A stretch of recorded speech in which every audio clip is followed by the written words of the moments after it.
Primeiro, queria agradecer formalmente, né, mais uma vez, Maurício, a sua disponibilidade, a sua prontidão, é, de nos atender, né, o carinho de receber o nosso convite.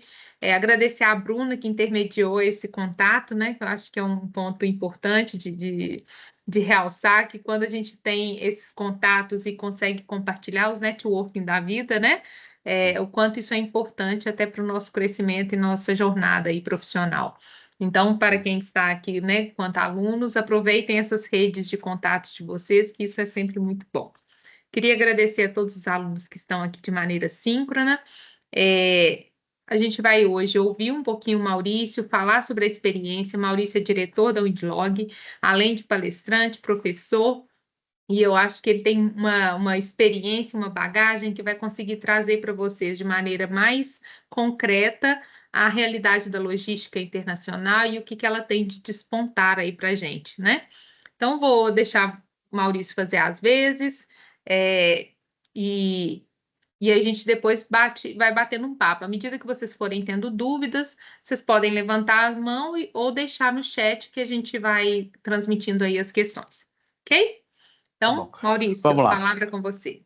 Vamos lá. Pessoal, primeiramente, boa noite a todos. Fazer um agradecimento especial para a professora Cíntia, que carinhosamente nos convidou para a gente trocar. Eu não digo nem experiência, a gente troca ideia, porque a gente aprende com todo mundo sempre. A Bruna, que é uma colaboradora nossa funcionária, quando ela me fez o convite, ela falou, quanto que você cobraria? Eu falei, não é questão de cobrar. A gente tem que analisar o princípio de sempre que a gente pode ajudar as pessoas, independente do nível que elas tenham e do conhecimento, porque hoje todo mundo está buscando, acima do crescimento profissional, o conhecimento pessoal. Eu sempre falo para todo mundo, eu entrei nessa área por acaso em comércio exterior, eu tenho 54 anos, trabalho há quase 36 em comércio exterior, tive a sorte de ter entrado nessa área, numa época onde o comércio internacional era algo totalmente impraticável, o Brasil ainda era fechado às importações, e o mercado naquela época não só era diferente, como ele era totalmente atípico, porque o Brasil ele era um país exportador e a gente nem podia importar. O Brasil era um país fechado ao mundo. E durante esses 35 anos de comércio exterior, eu tive a oportunidade de viajar para mais de 40 países. Eu conheço a Ásia, uns 11 países, inclusive eu vou regularmente, voltei de lá agora faz 20 dias. E isso não me faz, eu deixo bem claro, ser melhor do que ninguém, mas cada vez que eu tenho uma viagem internacional para desenvolver um produto, um mercado ou uma oportunidade comercial, eu trago conhecimentos, eu trago oportunidades e trago ideias. E isso a gente traz sempre para clientes, fornecedores. O mercado hoje, nós todos sabemos a competitividade que ele existe. O mercado hoje ele é voraz, ele é predatório em algumas áreas. Nós, profissionais, temos que buscar cada vez mais a reciclagem do conhecimento. E eu sempre brinco, às vezes, nos meus treinamentos, não adianta um profissional se apegar em falar dois ou três ou quatro idiomas e ele falar besteira em 2, 3 ou 4 idiomas. Ele tem que cada vez mais ter o conhecimento técnico, independente da área no qual ele atue, porque hoje as empresas buscam a qualificação, independente do cargo, e as pessoas hoje não fazem uma função na empresa. Elas podem entrar com um propósito, mas no decorrer do tempo elas automaticamente vão assumindo outras funções, outros serviços, para que ela possa se destacar e ter o seu crescimento automaticamente. Eu faço treinamentos técnicos de 10 áreas do comércio internacional, temas bastante dinâmicos, eu não vou citar todos os nomes aqui, mas eu posso passar os temas para vocês depois. E por que eu faço questão de comentar isso? Porque quando a gente leva um pouco da nossa vivência e do nosso conhecimento aos nossos clientes, a gente faz com que não somente nós transferimos um pouco do nosso aprendizado, mas como a gente reduz problemas e adversidades na cadeia logística. A cadeia logística é uma área naturalmente problemática. Eu sempre brinco com meus clientes, é uma área que você vai ter problema, você só não sabe quando e de que forma e de que valor que você pode ter um prejuízo. Mas você vai ter, por quê? Porque você está falando de países diferentes, com culturas diferentes, idiomas, acessibilidades, legislações, E quando você fala de uma transação internacional, quem é mais importante, o exportador ou o importador? Quem está comprando ou quem está vendendo? E o comércio internacional, pessoal, ninguém é mais importante do que o outro. Ambos têm o mesmo direito. Quem está exportando quer receber o dinheiro e quem está comprando, o importador, quer receber a sua mercadoria. Dentro dessa compra e venda, existem inúmeras adversidades que podem ocorrer durante uma transação, que pode gerar o quê? Uma perda financeira para uma empresa, uma perda de oportunidade e, acima de tudo, às vezes, um problema legal. Por que problema legal? Quando você compra e vende um produto dentro do seu próprio país, você está bem ou mal dentro da mesma jurisprudência. Eu estou em São Paulo, vocês estão em Minas, cada um de vocês estão num canto do Brasil. Se eu compro e vendo uma mercadoria para ambos dentro do mesmo país, eu estou dentro da mesma legislação. Então, se eu amanhã não pagar alguém ou eu cometer algum crime, eu estou dentro do mesmo embasamento legal para buscar o meu direito ou o outro lado fazer o mesmo. Mas numa transação internacional, as coisas não funcionam dessa forma, porque cada país tem a sua lei, cada país tem o seu regulamento aduaneiro e cada país tem as suas particularidades e as suas dificuldades. Nós, como importadores e exportadores, ou como representantes, como que nós vamos orientar as empresas a minimizarem os riscos nessas tratativas de compras e vendas internacionais? Se eu sei que quando eu trabalho no mercado nacional, eu já tenho risco de uma inadimplência, ou de uma carga ser entregue com problema, ou de uma carga ser roubada, vocês imaginam numa venda ou numa compra internacional. Se eu estou exportando uma carga para a Alemanha, ou eu estou exportando uma carga para Angola, independente do valor ou da mercadoria, são oportunidades e são benefícios, correto? Correto. Mas cada tratativa ela é feita de uma forma individual. Não que na Alemanha eu não possa ter problema e não que em Angola eu só vou ter problema. Mas ambos os países me dão oportunidades e riscos. E nós, profissionais, temos que saber que cada país nós temos que nos atualizar sempre nos riscos e nas oportunidades que o país nos traz.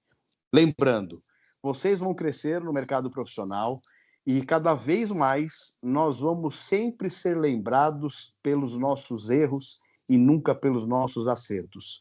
Eu sou prestador de serviço, a gente tem uma empresa bastante estruturada. Se eu acertei 99 vezes com o cliente e errei numa, você pode ter certeza que ele vai se apegar a nesse caso que eu errei.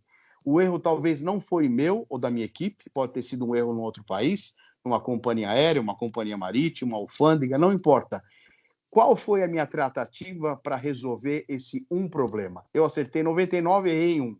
Então, hoje, nós profissionais temos que analisar que, dentro de uma compra e venda, cada processo tem uma oportunidade e um risco. Eu já vi profissionais com 5, 10, 15, 20 anos de comércio exterior serem desligados por não se atualizarem tecnicamente a área que atuem. Por quê? Porque a pessoa foi promovida para fazer uma determinada função e ela entrou exercendo uma função que alguém já fazia e ela acabou dando continuidade àquele trabalho, sem se atualizar ou sem se informar. E aí, quando acontece um problema, que você vai fazer a logística reversa para tentar resolver, é falado aquele ponto, sempre foi feito dessa forma. Sempre foi feito dessa forma, no passado poderia ter dado certo. Hoje as coisas estão numa velocidade muito grande no mundo. Então não é só na parte da logística, é na parte da acessibilidade. Nós tivemos aí há 2 anos atrás a Rússia que entrou numa guerra. A partir do momento que um país entra numa guerra, que a gente está vendo o embargo o que é? A ONU ela declara a impossibilidade de alguns países transacionarem compras e vendas para aquele país. Nós, profissionais, temos que saber, sempre quando você tem um embargo, quando você tem oportunidades ou quando você tem dificuldades, principalmente na hora de você contratar também um seguro internacional. Um ponto que eu reforço sempre, um dos temas que eu faço em comércio internacional é sobre os Incoterms 2020, e eu sempre brinco que o profissional dificilmente ele vai dominar alguma área do comércio exterior se ele não conhecer os Incoterms. O Incoterms é o beabá de tudo. Para ele avançar em outros temas técnicos, ele tem que conhecer os Incoterms, pessoal. Por quê? Os Incoterms, ele nada mais é do que a ferramenta que vai dividir a responsabilidade entre comprador e vendedor. Como eu falei agora há pouco, se você está falando de uma exportação ou uma importação, ninguém é mais importante. Todos têm a mesma importância e o mesmo direito. E quando a gente fala de Incoterms, para quem nunca ouviu falar, que são termos técnicos de compra e venda no comércio internacional, são 11 temas vigentes, muita gente pergunta, Maurício, se eu vou comprar uma carga ou vender, quem escolhe o Incoterm a ser negociado? Lembrando, pessoal, uma dica que eu dou para vocês, quem paga toda a conta do comércio internacional é sempre o comprador, é sempre o importador. Se a empresa que vocês trabalham, ela importa produto, não importa se a carga está vindo aérea, marítima ou rodoviária internacional, a empresa que está comprando, sempre ela vai pagar todo o custo dessa operação. Se uma empresa no exterior dos Estados Unidos está exportando para alguém aqui no Brasil e a empresa americana ela está embutindo o frete internacional, ela não está sendo boazinha, ela só está embutindo e pagando o frete na origem, mas ela vai estar embutindo esse frete nessa transação. Então, quando eu for pagar para o americano o valor da carga, eu estarei pagando o valor do frete internacional também. Então, de uma forma direta ou indireta, nós que pagamos toda a conta. Por que eu também gosto de falar isso? O Brasil é um país hoje que a gente tem a oportunidade de importar qualquer produto, mas a gente tem uma barreira alfandegária, uma barreira burocrática muito intensa. O Brasil é muito complexo para importar. O governo, infelizmente, trata o contribuinte, quando eu falo contribuinte, somos nós, o importador, o representante, desculpe o termo, às vezes, como bandido. Por quê? Nós não temos margem de erro. Se alguém cometer algum erro, o governo já te aplica penalidades, multas. Ao contrário de países de primeiro mundo, o Brasil, qualquer tipo de erro, você paga com penalidades. E toda vez que isso acontece, a empresa vai ter um prejuízo e ela tem dois caminhos. Ou ela assume esse prejuízo, ou ela repassa isso para o consumidor final. Quem é o consumidor final? Somos nós mesmos, pessoal. Quando a gente vai no shopping center ou a gente vai em qualquer local que a gente compra um produto importado, nós estamos pagando todo o custo da logística, mais a ineficiência do Estado. Quando a gente fala da ineficiência do Estado, o que é? É o custo Brasil. É uma carga tributária altíssima, é um procedimento alfandegário ainda arcaico, que a gente está passando por mudanças nos últimos anos, é um custo operacional portuário altíssimo, e quando o importador faz uma importação, ninguém importa para perder dinheiro. Ele vai fazer essa projeção de valores, vai aplicar a sua carga tributária, e ele vai colocar a margem dele de lucro e vai colocar o produto dele à venda. Quem que vai pagar todo esse custo, essa ineficiência?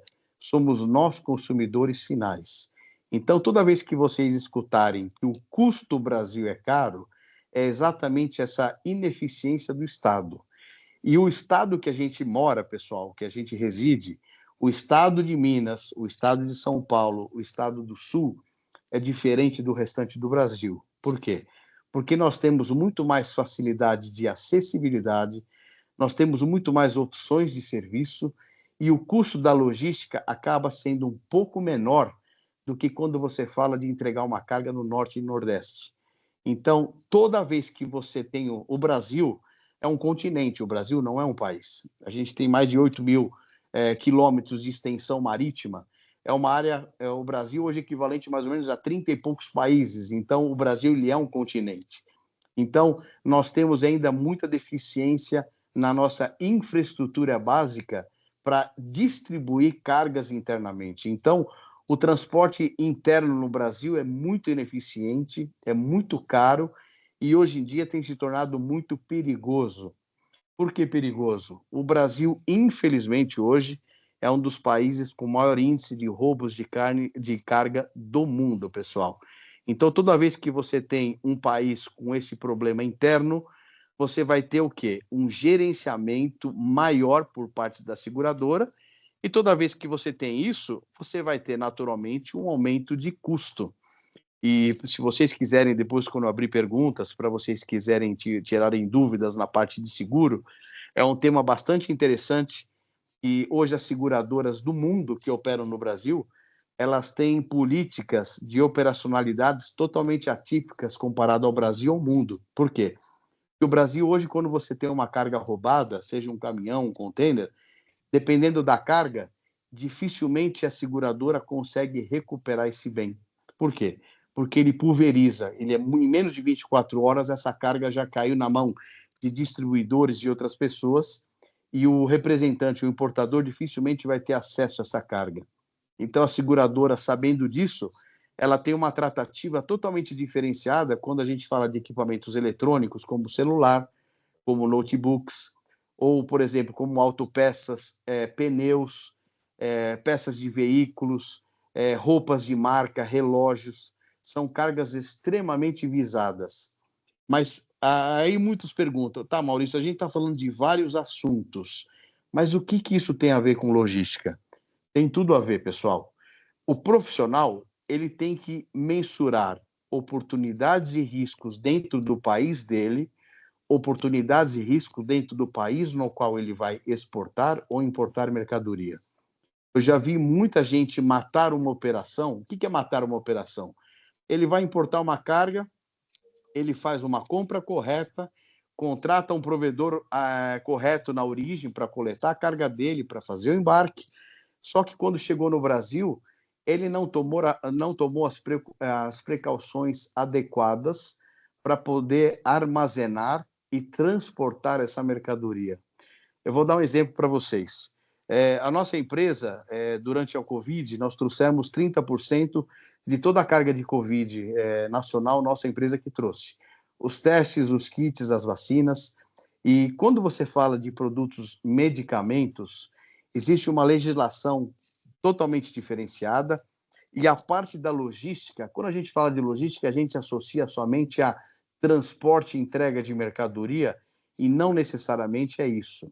Quando você fala de cargas controladas ou medicamentos, você tem cargas que você tem que controlar variações climáticas, troca de gelo seco ou de equipamentos para que aquela carga não chegue aqui estragada ou fora de temperatura. Então, quando nós trouxemos as vacinas, só para vocês terem uma ideia, nós fechamos vários aviões, nós afretamos inclusive aquele Antonov que foi destruído durante a guerra, nós fechamos ele integralmente para trazer o primeiro kit de vacinas, a gente trouxe o avião inteiro, saiu até na Globo na época. Então, esse tipo de logística, você tem margem zero para ter algum tipo de problema, não é porque está na mídia, é porque é uma carga muito perecível, é uma carga que qualquer controle de variação de temperatura, seja no aeroporto, seja no caminhão ou dentro do avião, se ela tiver alguma variação climática, essa carga ela pode ser condenada quando ela chegou em Guarulhos. E o que acontece? Como que você controla as temperaturas para que essa carga não sofra nenhum tipo de variação? Então, hoje existe todo um tipo de logística aplicada para cargas controladas. Desde o momento que as vacinas saíram do fabricante na China, é colocado um dispositivo que controla a temperatura em cada etapa da operação. Se em determinado momento a temperatura baixar por qualquer questão e aquele produto for condenado, quem vai ser o responsável por essa logística ou por esse erro? Então, a logística, muitas das vezes, é uma corrida de bastão, aonde você transfere para o terceiro a responsabilidade no serviço que é contratado. Se eu, provedor logístico, estou fazendo uma operação porta a porta, eu retirei a vacina lá na China, transportei da fábrica até o aeroporto, o caminhão que fez essa coleta, ele tem que ter o controle de temperatura. O avião que vai receber essa carga, eles vão checar se não teve variação da temperatura. Por quê? A carga tem que subir a bordo com a temperatura controlada. Quando a carga chegou em Guarulhos, eles vão fazer uma verificação se a carga não sofreu variação. Ou seja, cada provedor da logística que mexer com essa carga vai ser feita uma inspeção para ver se não teve descontrole na temperatura da mercadoria. Então, dando um overview, dando uma passada geral, não existe uma única forma de trabalho na logística. Nós temos que ter o conceito e o fundamento básico. Por quê? Porque para cada carga vai existir um tipo de manuseio, um tipo de armazenamento, um tipo de manuseio, um tipo de carregamento, para que você possa ter uma operação com sucesso ao seu cliente. E hoje, pessoal, não sei se vocês têm acompanhado, os Estados Unidos, o Canadá e a Alemanha são os países que mais compram mercadoria no mundo através do Incoterm DDP. DDP significa Delivery Duty Paid. O que significa isso? Entrega com impostos pagos. O que quer dizer isso?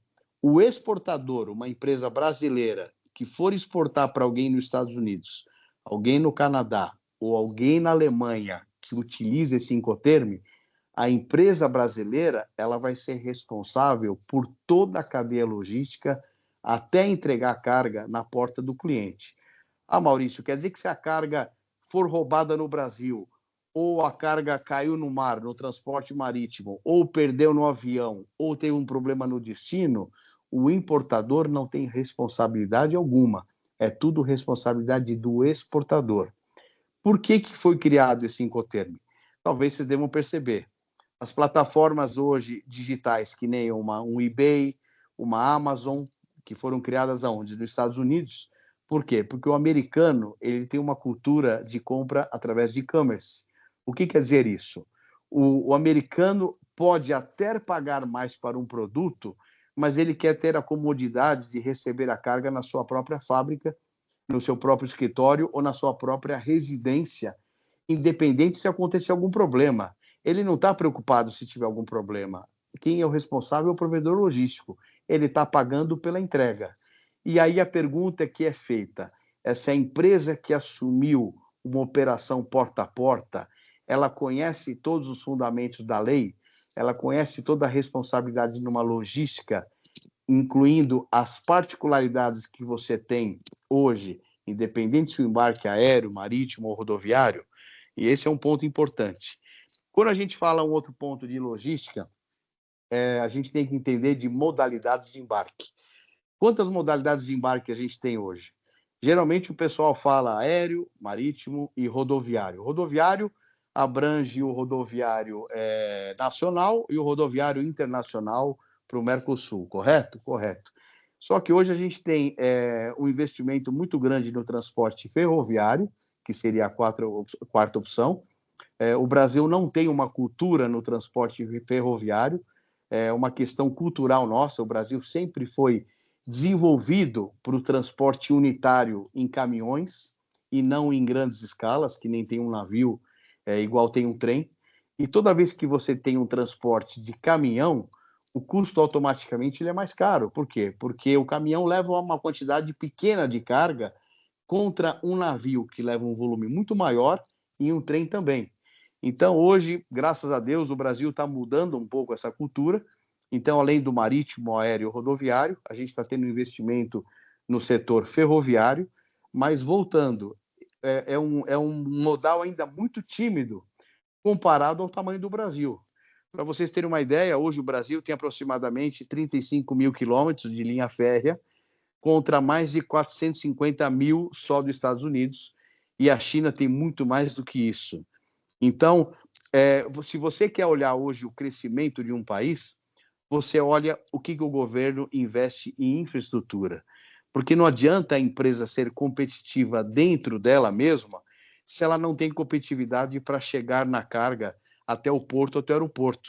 Porque quanto mais distante a fábrica tiver do porto ou do aeroporto, mais caro vai ficar o custo do transporte interno. Para que esse custo seja menor, você tem que ter acessibilidade, tá? É o quarto modal. E o quinto modal, que é um modal que muita gente não conhece, mas eu acho que é válido comentar, que é o dutoviário, que é o transporte por canos, por tubos, né? O Brasil hoje é um grande exportador e comprador de óleo e gás, então as vendas corporativas, governamentais são feitas nessa modalidade, então vale aqui o conhecimento, tá? Então a gente tem 5 modalidades de embarques: aéreo, marítimo, rodoviário, ferroviário e dutoviário, tá? Vamos lá. Pessoal, eu dei uma passada rápida, então, o mercado, assim, ele é muito complexo. Eu sei que cada país, pelo pouco que eu aprendi nas minhas viagens, a gente, com o tempo, a gente pega um pouco das oportunidades e das dificuldades, desde logística, desde idioma, desde legislação. Só que muitas das vezes, quando eu já dei aula em faculdade, e o pessoal muitas vezes me pergunta: Maurício, como é que eu faço para desenvolver um negócio internacional? Aí eu falo para o pessoal: olha, não existe uma forma única. Hoje, as oportunidades, elas estão em todos os lugares, não é somente em um Google, não é somente numa internet. Hoje, você pode desenvolver negócios através de câmaras de comércio. O Brasil é um dos países que tem praticamente representantes de todas as câmaras de comércio no mundo. Eu já fiz palestra em mais ou menos umas 10 câmaras de comércio. Então, a Câmara de Comércio, ela sempre vai ajudar empresas que querem exportar ou importar, porque ela acaba sendo um intermediário de negócios. Então, a Câmara de Comércio é uma boa ferramenta.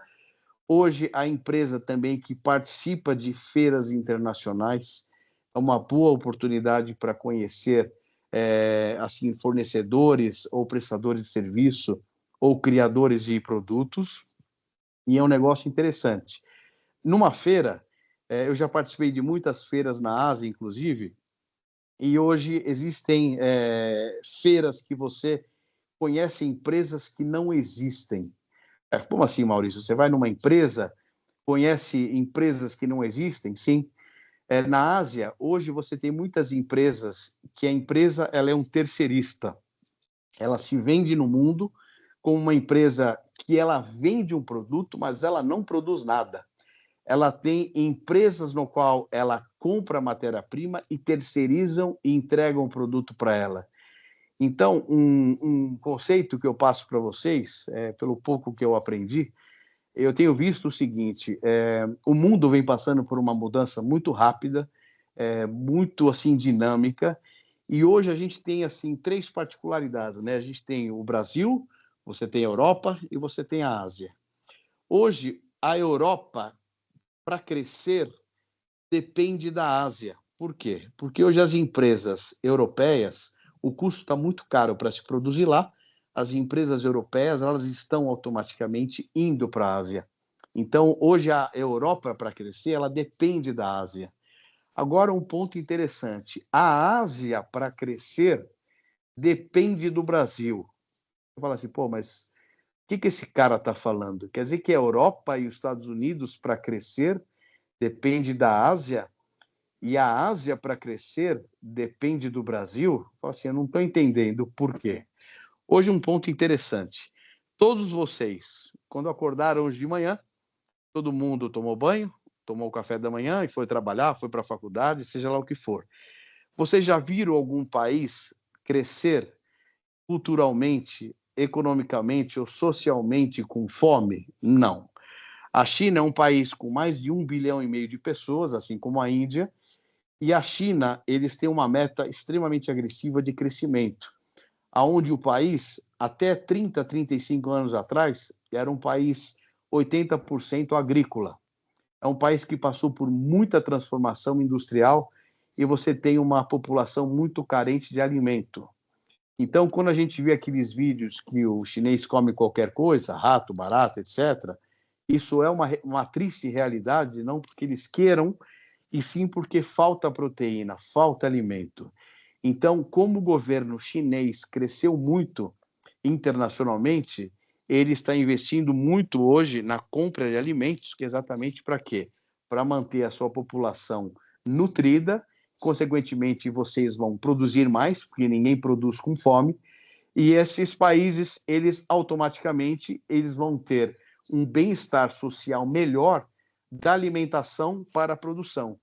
Então, para quem teve a oportunidade de ir para o Porto de Santos, hoje a gente vê muitas empresas chinesas, eu já participei inclusive de algumas reuniões com eles, com a Câmara Chinesa, As empresas chinesas estão investindo muito na infraestrutura no Brasil, na parte de linhas férreas, na parte de terminais marítimos.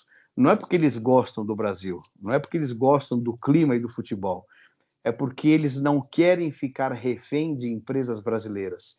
Se o chinês ele compra empresas no Brasil, ele está controlando localmente a venda para ele mesmo na China. Então, quando ele tem isso, automaticamente ele vai ter um controle melhor do custo das commodities que ele está comprando lá na Ásia. Então, hoje é um erro nosso acharmos que a Ásia é somente a China. A gente tem países hoje que vêm crescendo rapidamente, que nem a Malásia. Eu voltei da Malásia, que eu falei agora 20 dias atrás. A Malásia, o Vietnã, a Tailândia, a Indonésia, a Coreia, o Japão já estão consolidados. Então, hoje a gente vê a Ásia como uma fábrica do mundo. O Brasil, infelizmente, vem passando por uma desindustrialização silenciosa. O que quer dizer isso? As empresas estão produzindo cada vez menos, estão importando cada vez mais, vendendo mais e recolhendo mais impostos. Mas aonde que reflete isso negativamente? Reflete negativamente porque estamos dizimando postos de trabalho, porque uma empresa que ontem tinha 100 funcionários, hoje essa empresa tem 10 funcionários. E ela está lucrando mais do que quando ela tinha 100 funcionários, por quê? Porque ela deixou de ser um produtor e ela passou a ser um importador. Então, hoje, a Ásia, naturalmente, eles têm dado muitos incentivos para as empresas produzirem cada vez mais lá, mas a ideia aqui não é criticar nenhuma política social de nenhum governo, e sim nós nos adaptarmos a uma realidade global. O país hoje, o crescimento asiático é algo irreversível no mundo. Então, nós temos que tentar melhorar o nosso conhecimento, o nosso posicionamento, para que a gente possa, dentro dessas mudanças que tivemos nos últimos anos, a gente possa continuar vivo nas operações. Quando eu falo nós, é a empresa no qual a gente trabalha ou os nossos postos de trabalho. Porque se eu abrir perguntas aqui para vocês, se eu falar para vocês, pessoal, o que vocês acham de produtos chineses, produtos asiáticos? O que vem na mente de vocês? Produto de baixo, médio ou alta qualidade? Eu acredito que 80% vai falar qualidade ruim ou péssima. E esse conceito mudou muito, pessoal. Quando alguém comentar com vocês ou alguém falar, pessoal, o produto chinês ou produto asiático não presta, vocês já medem que essa pessoa não tem conhecimento algum. Por quê? Porque o chinês ou o asiático, ele produz o que você quer pagar. Como assim? Quando o empresário brasileiro ele vai buscar um produto na China, ele vai primeiramente olhar o quê? O fator preço. Ele não vai olhar qualidade. Quando você vai comprar, eu estou com óculos aqui, por exemplo, tem meu óculos. Você vai comprar um óculos na China, como exemplo, o chinês te dá o preço de $1 um óculos, por exemplo. Aí você, como importador brasileiro, você quer vender um óculos, você faz toda a logística reversa para ver quanto que esse óculos vai custar aqui no Brasil, com os impostos, mais a margem de lucro, quanto que você pode vender. Aí você viu que o custo vai ficar muito inviável, aí você vai falar com o chinês, chinês, $1 está muito caro, eu não vou conseguir pagar nesse óculos. Sabe o que o chinês vai falar para vocês? Vai falar o seguinte, olha, ok, quanto que você quer pagar nesse óculos? Aí eu vou falar para ele, olha, eu quero pagar 70 centavos desse óculos. Tá bom? Tá bom. O chinês vai te oferecer um óculos por 40 centavos, 50 centavos e 70 centavos. Aonde que vai afetar o preço? É na durabilidade e na qualidade. Então, hoje, o preço do produto é que vai determinar a sua durabilidade e a sua qualidade. Para quem tem um iPhone, tem um Samsung, vocês acham que é feito aonde? Nos Estados Unidos, no Paraguai? Não, é feito na China. São produtos de extrema qualidade. Hoje, muitas montadoras alemãs estão produzindo carro na China. Então, a gente tem que mudar alguns conceitos e algumas paradigmas hoje, mercadologicamente e internacionalmente, para que a gente mude alguns conceitos e que a gente sempre escutou isso, porque hoje está totalmente desatualizado, pessoal. E eu falo com um pouco de propriedade. Cada vez que eu vou para a Ásia, eu volto e analiso o quão atrasado nós estamos e o quão a nossa geração ela não tem uma preocupação com a educação. Infelizmente, a gente vê hoje a educação nesses países começam muito cedo. Qualquer país asiático hoje, eles já começam com idiomas, com 2 ou 3 idiomas desde pequeno. Para quê? Que a pessoa tenha um crescimento na sua área profissional, da área técnica é uma coisa, a parte de idiomas é outra. Por quê? Porque ele tem que criar esse profissional para o mundo e não somente localmente. E um outro ponto também, que eu acho interessante. Quando a gente fala do mercado asiático, que é a tendência hoje, até do Brasil, né? Hoje, para qualquer canto que você vê do Brasil, você vê não somente produtos asiáticos, mas produtos do mundo inteiro. Para quem tomou seu café da manhã hoje, você comprou um pão na padaria, pessoal, 70% desse pão tem farinha de trigo argentina, e talvez vocês não saibam. Então, o comércio internacional é algo irreversível na nossa vida e é algo crescente. Por que crescente? Ele não vai diminuir, ele só vai aumentar. Se ele vai aumentar, ele vai diminuir a margem para amadorismo e desconhecimento do profissional, independente do cargo que ele exerça numa empresa. Eu, quando comecei minha carreira, eu tinha 17 anos, eu fui bancário, trabalhei no Itaú. Depois eu comecei aos 17 para os 18 anos, entrei numa área de comércio exterior. Hoje, um profissional que trabalha no banco, ele naturalmente tem que ter conhecimento de comércio exterior. Quando que lá atrás eu imaginar que alguém de banco tinha que ter conhecimento de área internacional? Por quê? Porque hoje você tem que saber de um dólar, você tem que saber a abertura de um câmbio, você tem que saber hoje das variações que ocorrem lá fora, vai afetar a política do próprio banco no Brasil.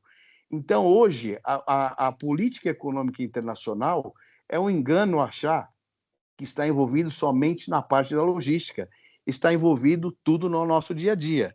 E um outro ponto também, pessoal, quando a gente hoje fala da parte da China, né? A China é um case. A primeira vez que eu fui para a China foi em 2019, há 15 anos atrás, e assim, eu fui para lá, um conceito muito interessante, né? Porque a primeira vez que eu fui para a China, eu levei uma mala, eu tenho uma mala grande, uma mala enorme, dá para botar 2 chineses lá dentro, pessoal, é até engraçado falar. É uma mala muito grande que eu levo para viajar, porque às vezes eu tenho que trazer uma amostra de um produto, alguma coisa. E a primeira vez que eu fui para a China, eu falei, eu vou trazer muita coisa da China, eu vou comprar um monte de coisa para uso meu e da minha família.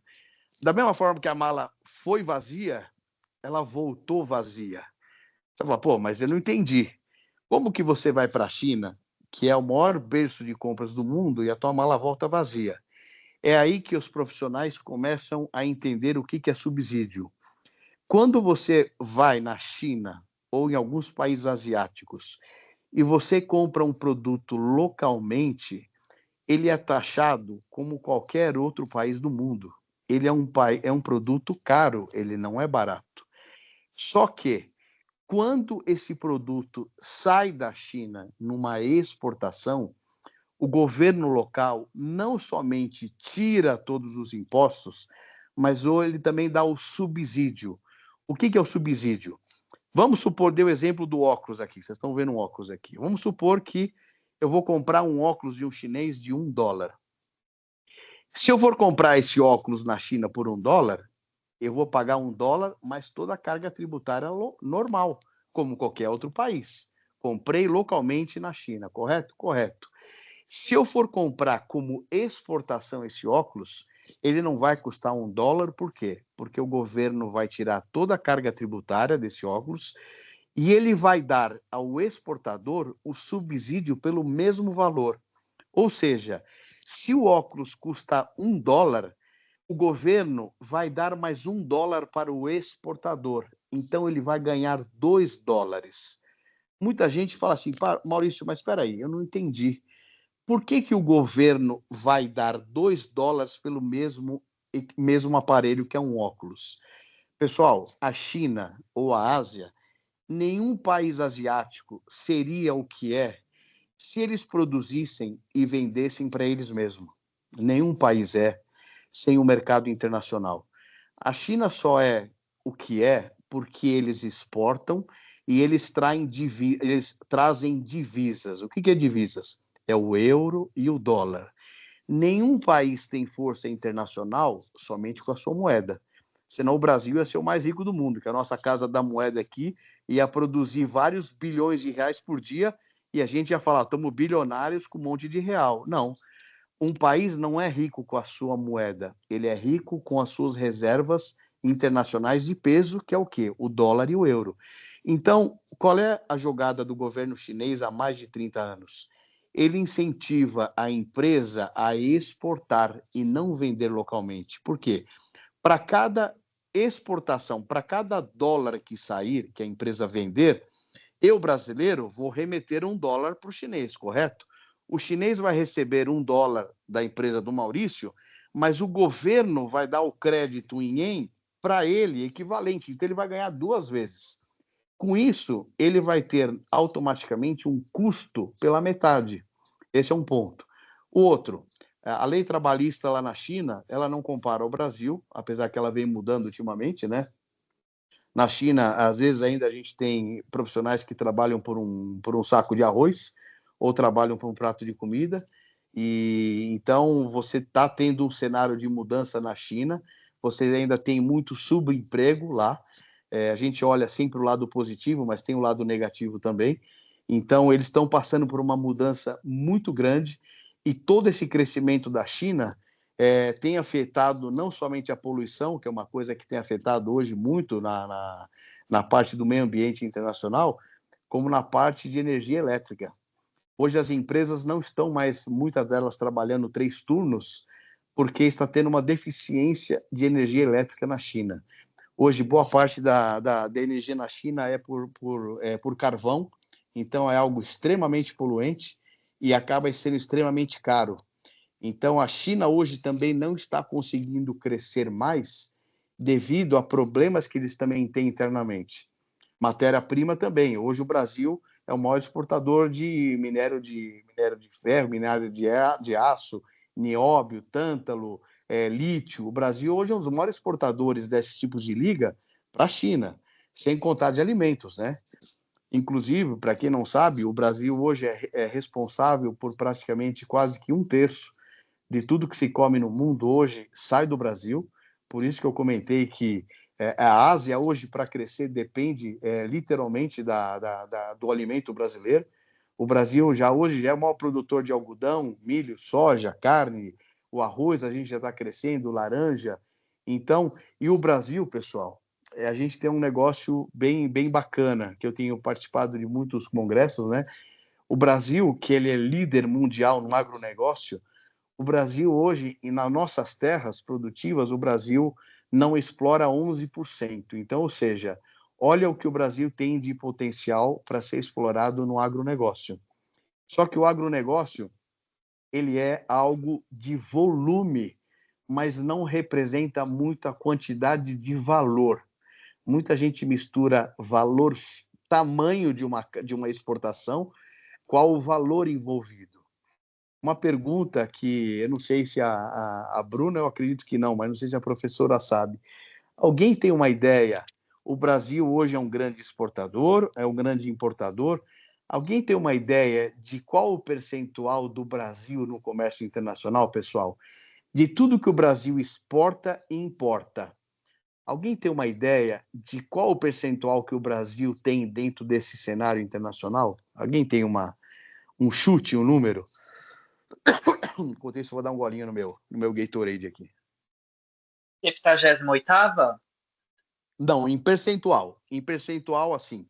Não em economia, em sim em volume financeiro. Vamos por assim, dos países que mais transacionam compras e vendas de mercadorias, em percentual. Uns 30%? 30%. Quem mais? Vamos lá. Imagino que 20% abaixo. Imagino que seja bem mais baixo. 20%. Vamos lá.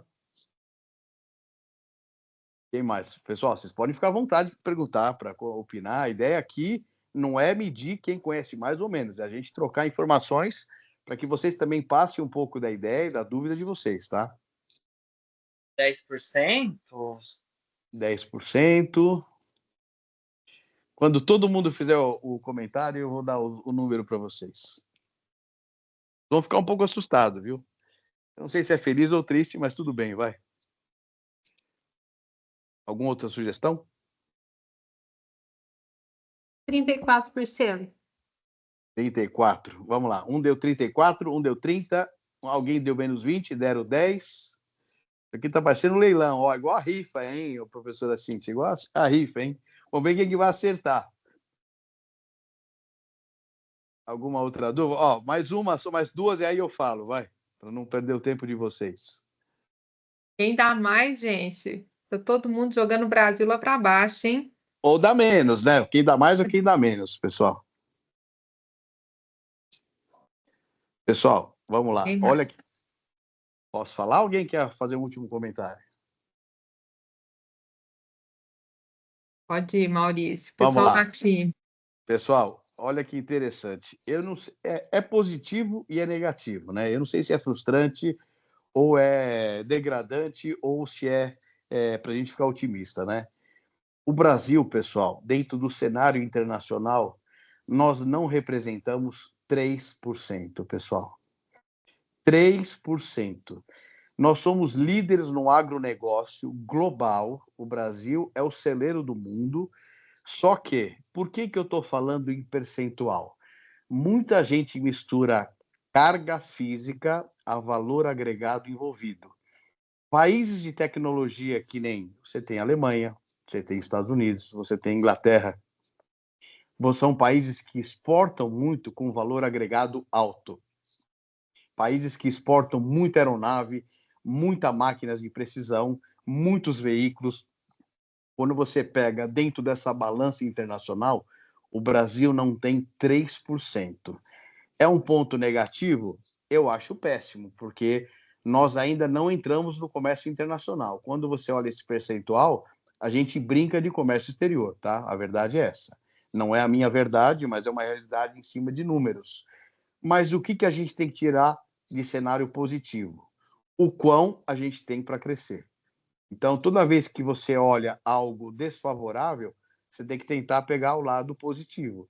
Então, se a gente não representa 3%, é porque o Brasil hoje, infelizmente, não é um exportador de tecnologia, a gente é um exportador de volume, de massa, de commodity. Às vezes o Brasil fala assim, o Brasil exportou 30 milhões de toneladas de soja.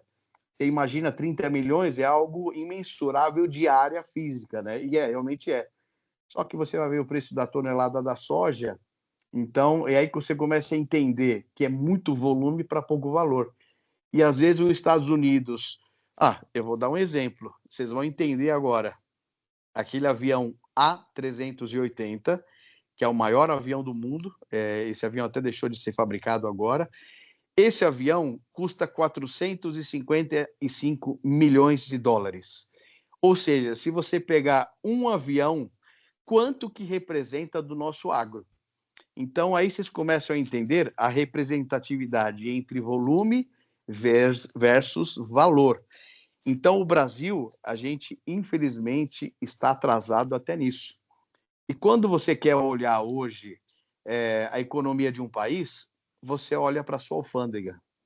Quanto mais de primeiro mundo é o país, menos burocrático é a sua alfândega, menos tributados são os seus produtos. Geralmente você tem um imposto único, que a mercadoria chega de manhã, você paga esse imposto único, no mesmo dia à tarde ou no dia seguinte a sua carga vai ser liberada. Aqui no Brasil, quando você tem uma importação, você tem que fazer tudo certo, reza brava, acender uma vela, você tem que torcer para não chover, para a carga não der problema, para liberar. Então, tudo isso é uma diversidade que nós profissionais encontramos nas nossas importações. Então, é um reflexo do que é a nossa economia. Quanto mais subdesenvolvido é o país, pior é o seu sistema alfandegário na importação, infelizmente. E quando a gente fala hoje da importação, a gente tem no Brasil 3 tipos de impostos, né? Impostos federais, estaduais e municipais. Os federais, se a carga está entrando no Brasil, ela vai pagar o mesmo tipo de imposto, que é o IPI, PIS e COFINS, e o II, que é o imposto de importação, esses impostos são federais.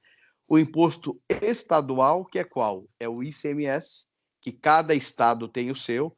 São Paulo é 18%, tem estado que é 12%, tem estado que é 8%, assim por diante. E você tem o imposto municipal, que é qual? Que é o ISS, que cada município aplica o teu. Então, se a gente sabe que nós temos a complexidade de imposto federal, estadual e municipal, isso já não deixa de ser uma barreira para o importador na hora que ele vai trazer uma carga. Essa é uma realidade. E hoje, não sei para quem é da área ou não, o Brasil existe alguns benefícios no Espírito Santo, em Vitória, no qual a gente tem o escritório, e também em Santa Catarina, no qual nós temos o escritório também. Então, existem 2 benefícios nesses 2 estados para você importar mercadorias por ele, pagando menos ICMS, que é o imposto estadual. E a gente até brinca, né? O Brasil é um dos poucos países no mundo onde a mercadoria faz turismo para pagar menos imposto. Como assim faz turismo?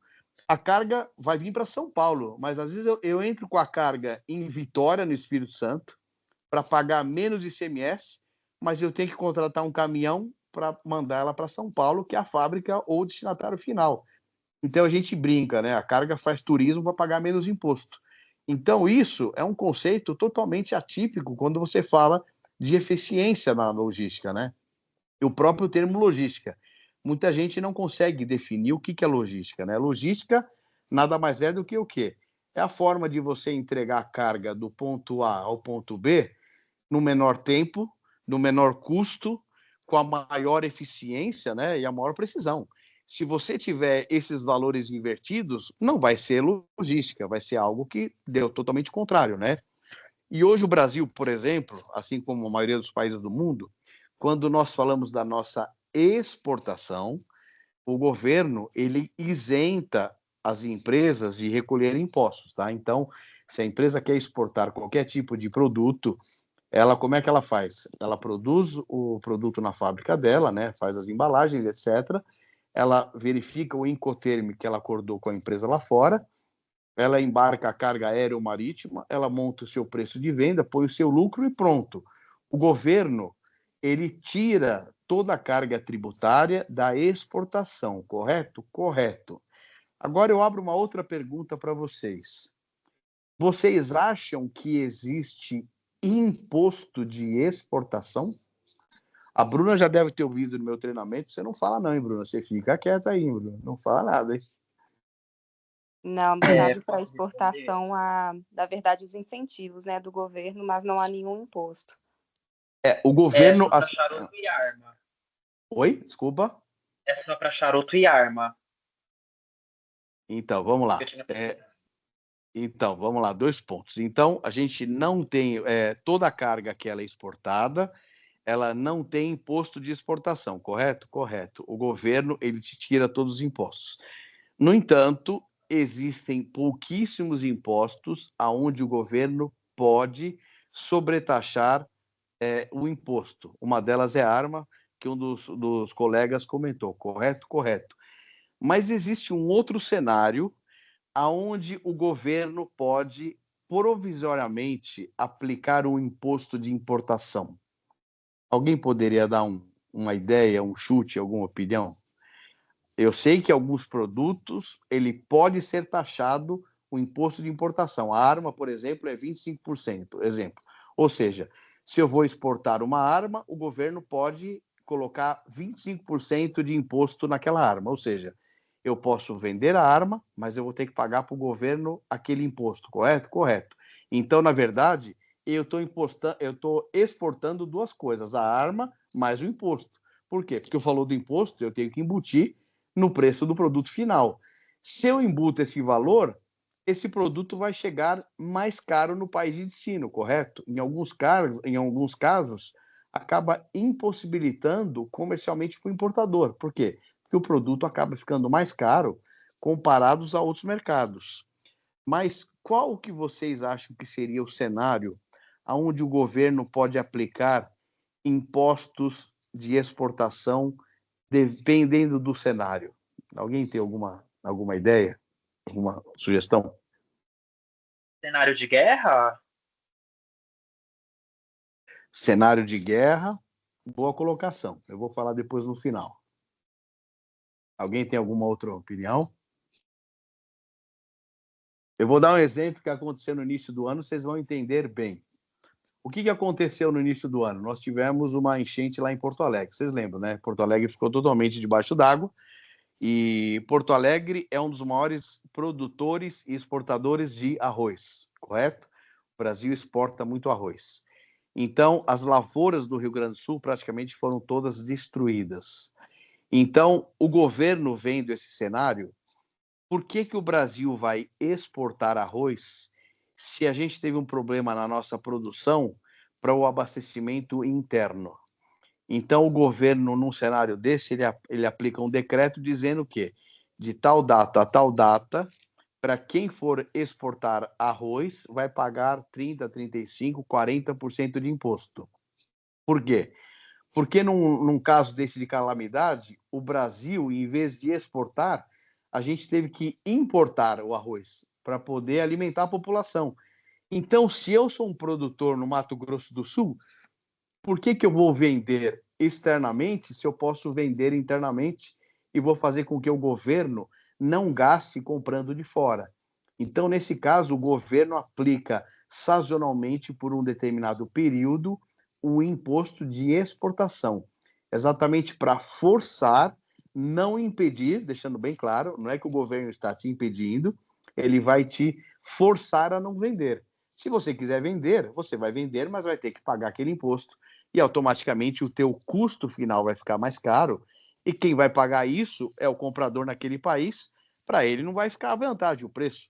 É mais fácil ele comprar o arroz de outro país que vai estar 35%, 40% mais barato, tá? Então, o imposto de exportação só acontece nesses cenários, tá? Alguém tem... Maurício, a Oi, Alice estava com a mão levantada. Alice, pode falar. Não era somente para mencionar quando ele falou de alguns benefícios de alguns estados, tanto no Espírito Santo como também em Santa Catarina, que Minas Gerais também tem o corredor de importação. Então, vendo que a empresa é revendedora, fazendo alguma tramitação dentro disso, tem também dentro de Minas Gerais. Tanto que muitas empresas de São Paulo vêm para Minas Sim. Gerais para tratar desse benefício também. Como é seu nome? Desculpa. É Alice?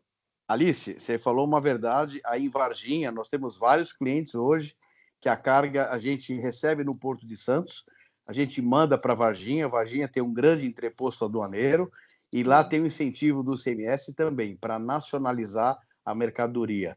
Eu tenho um cliente lá chamado Olga Colors, é um nome meio esquisito, mas eles fazem boa parte das esquadrias de janela para construção civil, é tudo deles, e eles, se vocês colocarem no Google aí, eles têm uma planta enorme aí no sul de Minas, exatamente devido ao incentivo. Então, esses incentivos, eles foram criados exatamente para quê? Para que localmente você possa ter um benefício de atrair empresas também a crescerem na região. Lembrando, pessoal, uma coisa que eu gostaria de passar para vocês também. Incentivos estaduais, que é do ICMS, que nem eu dei Vitória, Santa Catarina, que são os principais, e tem esse de Varginha, que atende a parte de Minas Gerais, correto? Correto. E quando a gente fala de Zona Franca, Manaus, nós temos um escritório em Manaus também, a gente tem uma operação bastante atuante em Manaus, e muita gente mistura Zona Franca com incentivos fiscais entre os estados. Todo mundo já ouviu falar de Zona Franca, correto? Todo mundo já ouviu falar. Zona Franca, o que seria a Zona Franca? Todo o país existe Zona Franca. O do Brasil é aonde é a Zona Franca? É em Manaus, correto? Muitos produtos hoje que vocês pegam importados ou não, vocês colocam na caixa lá, ou na embalagem, está escrito Zona Franca, produzido na Zona Franca de Manaus. Mas qual é a diferença de uma Zona Franca para os demais estados? Se, Maurício, você mesmo falou que existem impostos federais, estaduais e municipais. Correto? Correto. Então, vamos lá. A Zona Franca ela foi criada no final dos anos 60. Eu sou de 1970, então eu nasci mais ou menos juntamente com a Zona Franca. E por que eu falo isso? Porque eu sempre gostei de aprender as finalidades de alguns benefícios que o país tem, né? E por que é criado a Zona Franca? Quando o governo, na época, era o governo militar, ele criou a Zona Franca, no final dos anos 60 para os anos 70. A Zona Franca, vocês imaginam, hoje... Estão me ouvindo? Maurício, Oi. agora voltou. Ah, voltou. Tinha dado uma cortada, né? Vamos lá. Então, vamos lá. Vocês imaginam, nos anos 70, vocês acham que alguma empresa multinacional iria montar uma fábrica no meio de uma selva? No meio do mato? No meio do nada? Alguém tem essa visão? Se hoje, erroneamente, a gente imagina Manaus como sendo um brejo, como sendo um jungle, uma selva, algo totalmente atípico, né? É totalmente equivocado essa visão nossa hoje. Agora, vocês imaginam há mais de 50 anos atrás. Então, qual é a finalidade dos governos de criarem a Zona Franca? A finalidade é o seguinte: o governo, ele dá por determinado período a isenção total dos impostos para empresas que queiram se instalar naquela região, exatamente para buscar o desenvolvimento. Por quê? Porque não tem emprego, não tem estrutura, não tem comércio, não tem nada. E você precisa fortalecer a região. Então, a Zona Franca ela é criada para quê? O governo dá um incentivo para as empresas irem para aquela região. Então, ela cede o terreno, ela tira a carga tributária, só que a empresa tem que contratar o quê? Mão de obra para produzir os bens. Em alguns momentos, ela não é nem um fabricante, ela é um montador. Nunca misturem fabricante com montador, pessoal. O nome está dizendo, o fabricante, ele fabrica peças, ele pode até importar alguns insumos, mas ele está fabricando algo final. O montador, na maioria das vezes, ele é um mero importador que importa totalmente desmontado, usa somente a mão de obra local para montar o equipamento e revender. Então, a Zona Franca, ela foi criada para quê?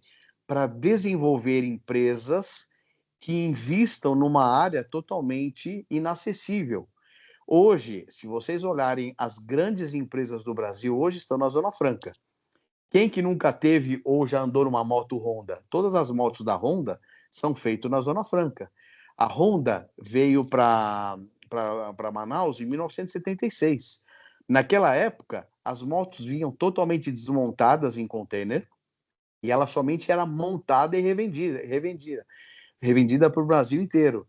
Então, até hoje, as grandes empresas que nem Samsung, grandes empresas no setor de... Não importa a indústria, o segmento, eles estão produzindo hoje em Manaus exatamente por causa da carga tributária que ela é isenta. Qual é a facilidade e qual é a desvantagem? A facilidade é que a empresa vai ter um custo fabril muito mais baixo, porque ela não vai ter nenhum imposto.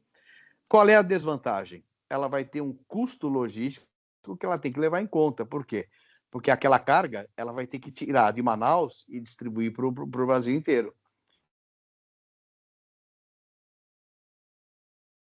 Muito mais caro comparado a outros locais no Brasil. Esse é um ponto.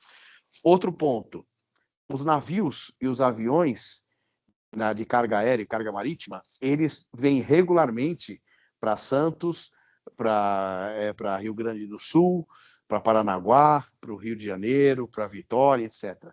Para Manaus, eles não têm a mesma frequência. Então, se você tem menos opções, o frete acaba ficando mais caro também. Então, tudo, você tem pontos negativos e pontos positivos. Então, sempre quando vocês ouvirem falar de Zona Franca, são áreas no país que não foram desenvolvidas e o governo dá incentivo exatamente para atrair a indústria para aquele local. Então, ela traz a indústria e juntamente vai trazer o quê? Trabalhador, família, comércio, supermercado. É uma forma de desenvolver a região. Hoje, para quem, se algum de vocês já forem ou forem para Manaus, é uma cidade extremamente de primeiro mundo. Por quê? As melhores empresas hoje brasileiras estão em Manaus produzindo lá. Então, é totalmente errado a gente imaginar que é uma selva lá. O gringo pensa que Manaus, o cara anda de cipó. Quando você fala de Manaus, aí o pessoal acha que o cara está na idade da pedra, e não é. Muitas empresas do mundo hoje de qualidade produzem em Manaus. E essas fábricas, eles podem exportar depois ou vender para o Brasil inteiro, tá?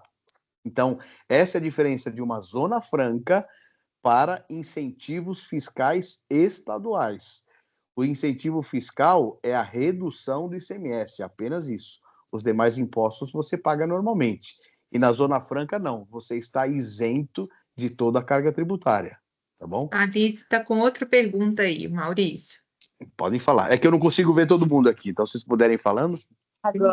Agora, em relação à Zona Franca, uma questão que eu queria saber é que mesmo havendo essa isenção dos impostos, dos tributos, se caber algum regime especial, por exemplo, não sei se alguma exportação temporária, um drawback, algum regime aduaneiro especial cabe também para essas empresas ou só essa isenção que elas já possuem do governo?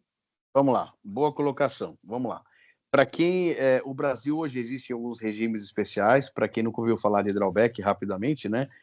Drawback é um incentivo que o governo, esquecendo Zona Franca, tá? O drawback é um regime que o governo faz com que empresas que importem um produto ou um insumo que vai ser destinado a um produto final que vai ser exportado, a empresa tem isenção total dos impostos de importação, desde que ela comprove que esse produto vai ser exportado, ok? Então, o drawback ele é aplicado em território nacional para qualquer empresa. Ela vai aplicar o drawback. Então, é um benefício que o governo concede às empresas, tá? Agora, para empresas, no caso, a regulamentação da Zona Franca, ela é específica e ela não necessariamente ela engloba o drawback, porque o país que está importando na Zona Franca, ele já tem automaticamente a isenção dos impostos. Então, a regulamentação do drawback, a regulamentação da Zona Franca, ela é específica e ela é totalmente diferenciada de tudo que acontece de umas importações no Brasil. O Brasil, hoje, a gente pode importar cargas em caráter definitivo, podemos importar temporariamente para teste industrial, para amostras, para consumo, para feiras, para eventos. Hoje, o regulamento aduaneiro permite nós importarmos para várias modalidades, com e sem cobertura cambial. No entanto, a legislação para a Zona Franca é diferente. Então, nesse caso, se a empresa ela não precisaria de um drawback, porque pela Zona Franca ela já tem automaticamente a isenção dos impostos na importação, tá? Então, ela pode importar, exportar, que ela vai estar isenta, ou vender para o mercado interno. É claro que é um ponto que tem que ser levado em conta. O Brasil, pessoal, é uma bagunça organizada, né? Semi-organizada, isso aqui. Porque quando a gente fala da carga tributária, o Brasil é difícil de se entender. Por quê? A empresa, não importa o segmento, ela pode estar enquadrada como lucro real, lucro presumido, ou pode estar enquadrado no simples. Se ela está enquadrada como lucro real, numa importação qualquer, o importador se credita de todos os impostos, exceto o imposto de importação, que entra como custo. Os demais impostos, ele vai ficar com crédito que ele pode abater isso na hora que ele revender o produto no mercado interno. Então, hoje, quando a gente vai dar consultoria para uma empresa que quer importar, a gente também fala para eles, olha, qual é o enquadramento da tua empresa? Você está no lucro real ou no lucro presumido? Porque isso é algo que também interfere no custo final da empresa. Outro ponto que eu queria passar para vocês. Eu comentei dos benefícios, né, que hoje a gente tem na importação, né, dos regimes através de Santa Catarina, Vitória e também em Minas Gerais, como por exemplo. Mas hoje, para quem não tem ideia, hoje, por exemplo, lembra que eu comentei que muitas das vezes os importadores usam esses estados como trânsito, mas o domicílio final acabava sendo o quê? São Paulo. Em 2011, o Geraldo Alckmin, que hoje é o nosso vice-presidente, ele estipulou uma lei aqui no estado de São Paulo, aonde cargas que eram nacionalizadas em outros estados e o domicílio final era o estado de São Paulo, a carga pagava localmente mais 4%. Por quê? Porque você imagina, a empresa estava em São Paulo, é um fabricante em São Paulo, e ela, às vezes, trazia uma operação por Vitória para pagar menos impostos. Só que o ICMS ficava lá em Vitória, que não ia produzir nada. E a carga vinha para onde? Vinha para o estado de São Paulo, que era onde ia produzir e ia revender. Então o governo falou, pô, isso não está certo, porque quem está ficando com a receita não está produzindo nada. E quem está produzindo não está recebendo. Então, o que acontece? O governo, através da União, naquela época, ele determinou que cargas em trânsito, onde o domicílio final é São Paulo, vai pagar 4% para o governo local de São Paulo, porque nada mais é do que justo. E por quê? Porque às vezes você tinha uma sala comercial em Vitória que tinha 100 CNPJs lá dentro. Por quê? Eles tinham um registro somente como importador para transitar a carga e não como um benefício. Então, hoje, o governo do estado de São Paulo, pessoal, hoje ele já tem poder para autuar empresas que estão usando esses estados somente com trânsito. A colega agora há pouco falou o seguinte do benefício de Minas, correto? Correto. Mas ali é diferente. A carga ela está chegando por Santos, ela não está sendo nacionalizada no estado de São Paulo, ela está indo em trânsito aduaneiro para Varginha e lá é recolhido os impostos, que é onde ela vai ser produzida. Vai ser montada, vai ser manufaturada, não importa. Então o imposto vai ficar no estado de direito, que é o estado de Minas Gerais. Então, esse é o procedimento correto, porque você transitou com a carga e vai pagar o imposto aonde ela vai ser produzido, e não da forma como vinha sendo feito. Então, hoje, para você ter uma operação entre estados, porque eu vou dar um exemplo, vamos supor que eu estou tomando meu Gatorade aqui, vamos supor que a fábrica do Gatorade é em São Paulo, e eles querem pagar menos imposto, eles vão receber a carga por Vitória. Para o Gatorade amanhã ter o benefício do imposto legalmente, ele tem que ter algum tipo de operação na Vitória, ou em vazamento, ou distribuição, ou manufatura. Para que ele não repasse esse imposto para São Paulo, ele tem que ter algum tipo de serviço lá que justifique a empresa estar aberta, e não apenas uma empresa de trânsito. Então, hoje, existem algumas complexidades no Brasil que a gente tem que orientar as empresas, porque às vezes o cara acha que ele está economizando dinheiro e às vezes ele está perdendo, porque ele pode estar pagando menos ICMS, pode, mas ele está tendo naturalmente um custo logístico maior e, dependendo do enquadramento, ele pode estar tendo um risco com o governo, que ele pode ser autuado caso ele tiver feito alguma coisa fora da legalidade, tá? Maurício, a Bruna está com uma questão aí. Pode falar. A gente teve um caso que o cliente ele queria nacionalizar a carga em Manaus, mas a entrega ia ser em São Paulo. No final não compensou porque a cabotagem saiu muito cara. Era mais fácil ele ter trazido direto para São Paulo, né? Direto do Porto de Santos. Então, mas nesse caso, veja bem, tem que ver se o cliente, aí que tá, olha o ponto que é importante.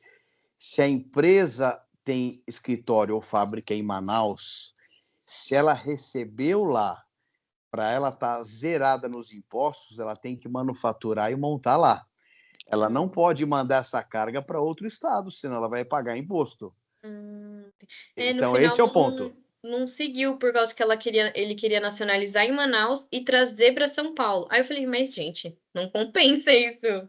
Então, esse é o ponto, entendeu? Porque o que acontece? O benefício da Zona Franca, ele é aplicado desde que ele... porque não adianta a empresa, vamos supor, exemplo da Honda. Vamos supor que a Honda amanhã monte uma fábrica aqui em São Paulo, por exemplo. Só que a operação dela do incentivo está na Zona Franca, em Manaus. Sim. Vamos supor que a parte das motos chegue por Manaus com imposto zero. Só que ele não produz em Manaus e ele vai transportar essa peça para ser montada na fábrica em São Paulo, que é uma outra legislação. Então, a Zona Franca ela é aplicada para cargas que vão ser importadas e utilizadas e produzidas naquele estado. e não transportadas para outro, tá? Então, no caso, se ele nacionalizasse em Manaus e trouxesse para São Paulo, ele ia pagar imposto do mesmo jeito. Sim, aí nesse caso sim, porque Tá. se ele importasse por lá como regime normal, ele vai passar para São Paulo como imposto normal. Você entendeu? Entendi. Porque vamos pensar o seguinte: você imagina se toda empresa decide usar a Zona Franca, mas com esse princípio, só para receber a carga lá, não paga nenhum imposto e depois manda a carga para baixo, manda a carga aqui para São Paulo. Eu não tinha pensado nem nisso, eu pensei no valor da cabotagem, porque a cabotagem deu muito cara. Aí eu falei, não compensou, é mais fácil ele subir por Santos e levar um por rodoviário, né, até São Paulo. Sim. E, pessoal, para quem cabotagem, para quem não sabe, eu acredito que muitos saibam, mas só dar uma recapitulada, cabotagem nada mais é do que o serviço marítimo pela costa brasileira, tá? Toda vez que vocês ouvirem falar em longo curso na navegação, longo curso significa navegação internacional, em águas internacionais. Se o navio saiu do Brasil, foi para a Argentina, foi para o Chile, foi para os Estados Unidos, foi para qualquer país do mundo, é longo curso.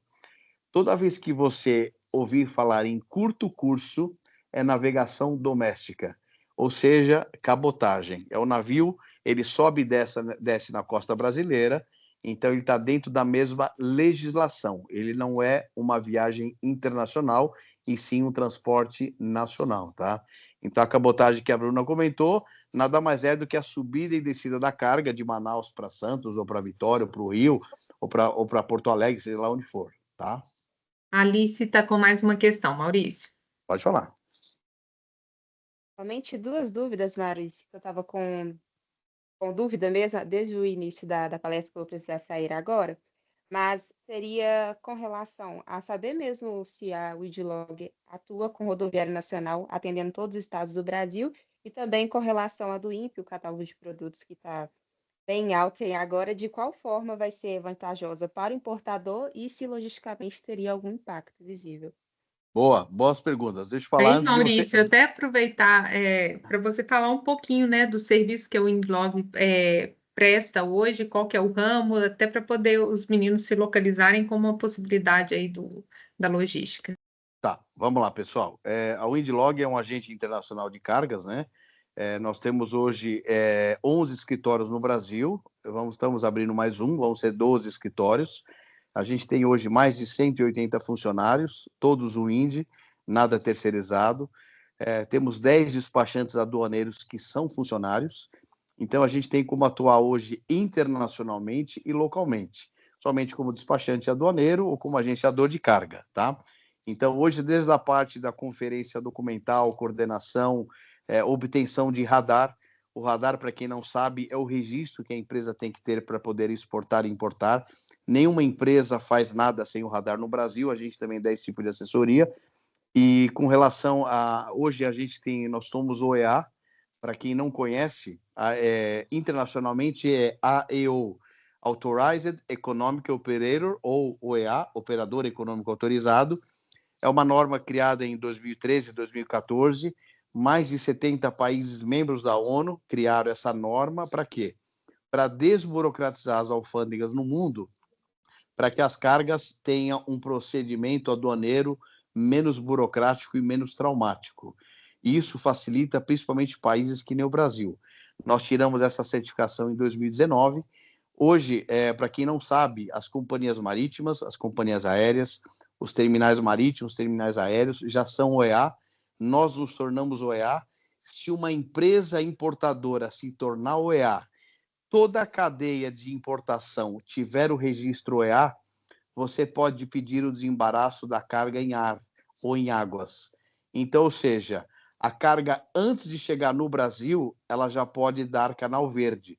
Então, ou seja, no dia que o navio atracar ou no dia que o avião pousar, nesse mesmo dia a carga já pode sair e ir para o importador. Então, é uma medida que ajuda a desburocratizar. Lembrando, ela não é uma redução de impostos, mas é uma forma de desburocratizar. Naturalmente, você vai ter um custo menor de armazenagem e assim por diante, tá? Vamos lá. Com relação ao transporte, a gente trabalha hoje na parte nacional e internacional, desde pequenas remessas ou remessas de truque, toco, caminhão, container, baú, qualquer tipo de carga a nível estadual, municipal ou nacional ou internacional para o Mercosul, tá? A gente trabalha isso de uma forma bem assertiva. Nós somos auditados a cada 6 meses, então a empresa tem uma saúde financeira bastante estável e a gente também tem uma preocupação isso, porque a gente trabalha com muito dinheiro que não é nosso e você trabalha com prestação de contas para grandes grupos. Então, isso é uma coisa muito importante. A gente trabalha para grandes empresas, que eu posso citar nomes se precisar. Então, isso é uma coisa importante. O caso da Duimp, que a colega comentou, é algo extremamente importante. Nós já estamos fazendo os treinamentos de Duimp também. O nome Duimp, dando uma rápida geral, o nome Duimp significa Declaração Única do Importador, ou de importação. O que quer dizer? A Duimp, ela foi apresentada para o governo em 2016, com o intuito de você tornar o processo menos burocrático na nossa importação. E eles fizeram um cronograma de iniciar esse procedimento da Duimp em 2019, e aí ele foi postergado para 2020, e aí entrou a pandemia, todas as mudanças foram suspensas por questões óbvias, e aí o governo determinou que, a partir de outubro de 24 agora, já foi aberto no site da Receita Federal os registros dos catálogos de produto. Eu vou explicar rapidamente o que seria. Só que, a partir de março de 2025, toda e qualquer importação que entrar em território nacional vai ter a obrigatoriedade da Duimp. Então, o que seria a Duimp na prática? Todo mundo sabe que o Brasil hoje tem um volume muito grande de IMPO e de EXPO, e o governo, o Estado, não tem condições de atender, de gerir todo esse volume de carga. Então, o governo ele quer dar meio que um canal verde para empresas que importam regularmente. Mas para que ele possa fazer isso, ele precisa entender o histórico da empresa, o que a empresa faz, o que ela importa, de quem ela importa, o que é o preço, o que é o produto, para quem ela vende. Então, ou seja, vamos supor que uma empresa ela importa 50 produtos, a outra importa 10 produtos e a outra importa 100 produtos. Quando eu falo 100 produtos, pode ser matéria-prima, pode ser parte de peças de equipamento, ou pode ser o produto final. O cara está trazendo um tênis, por exemplo. Cada produto tem uma classificação fiscal, correto? Isso é normal. Cada produto vai ter que ser gerado um catálogo de produto no site da Receita. Ou seja, antes da empresa efetuar a importação, todos esses produtos já vão ter que estar registrados no site da Receita Federal. Nenhuma empresa vai poder fazer nenhuma importação sem autorização prévia por parte da Receita dos registros desses produtos. Mas qual é a finalidade do governo? O governo vai ter a visibilidade de saber a empresa, o que ela está comprando, de quem, qual o preço, qual finalidade. Por quê? Porque ele vai tirar o peso do Estado e vai te dar uma luz verde nas suas importações. Como assim, Maurício? Se a empresa vai ter 30 itens para importar, ela vai manifestar os 30 itens lá no site da Receita. Só que desses 30 itens, se a Receita tiver alguma dúvida, ela já vai fazer o apontamento para o importador. Então, ou seja, a empresa vai trazer uma carga marítima da China para cá, exemplo. Então, ela vai trazer um dos itens, e um dos itens está nessa lista de 30 itens que ela já manifestou no site da Receita, correto? Correto. Quando a carga sair da China, o importador também já vai poder solicitar o desembaraço da carga. A carga já vai ser parametrizada verde, amarelo ou vermelho, ou no pior cenário, cinza, com a carga em trânsito, seja dentro do avião ou dentro do navio. Então, o importador, automaticamente, ele vai ter uma tratativa mais rápida para liberar sua carga. Esse é um ponto positivo. Um outro ponto que a gente tem orientado os clientes, que é bastante válido e é uma atenção especial.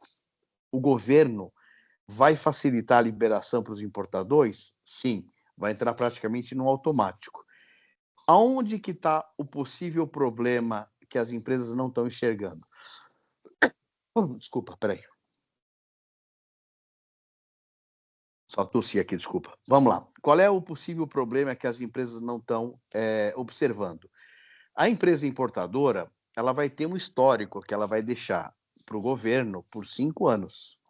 Como assim? A empresa trouxe uma carga hoje, deu canal verde, liberou, etc. Maravilha? Maravilha. Nos dias de hoje, quando uma empresa libera uma carga, para ela dar o canal verde, para ela acabou o problema. O governo não pode mais atuar porque a carga já liberou, já saiu do porto, do aeroporto e está tudo em ordem. Agora, com a do INPE, não vai ser mais bem assim. O governo pode te dar a luz verde, o canal verde, ele pode te liberar a carga.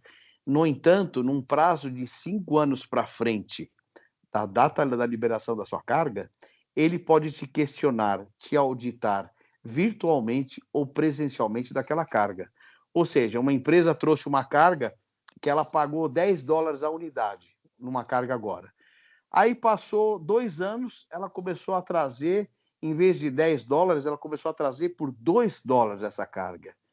O governo pode falar, opa, peraí, você trazia esse mesmo item por $10, você pagava imposto em cima de 10, agora você está pagando 2, por que você está fazendo isso? Se essa mesma empresa, para um outro cliente, paga tanto no produto, o governo vai ter a visibilidade dos mesmos exportadores lá fora vendendo para importadores distintos. Então, o governo vai criar um banco de dados, ele vai ter acesso a tudo e vai poder autuar as empresas em até 5 anos. Por isso que a gente fala hoje que as empresas têm que ter cautela no histórico que ela está deixando, não somente na liberação hoje, no que ela fez hoje, olhando para frente. Tá? Com relação ao do INPE, alguém tem alguma outra pergunta? Eu sei que é um tema complexo, tema complexo ainda, assim, a gente está fazendo um treinamento, se for falar de do INPE aqui, vai demorar muito, porque a gente vai ter que entrar em catálogo de produto, uma coisa é o catálogo de produto, outra coisa é o catálogo de mercadoria. Muita gente mistura, fala assim, Maurício, mas uma coisa não é a mesma coisa que outra? Não. O produto pode ser a matéria-prima de um produto final, que é a mercadoria. Eu estou importando uma resina para fazer a tinta, exemplo.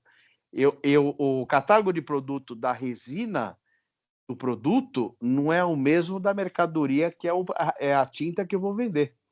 Então, a gente vai ter que ter esse entendimento na hora de você manifestar o catálogo de produto, que é o principal, que a Receita vai ver, e outra coisa é o registro da empresa na hora de fazer o catálogo da mercadoria, tá?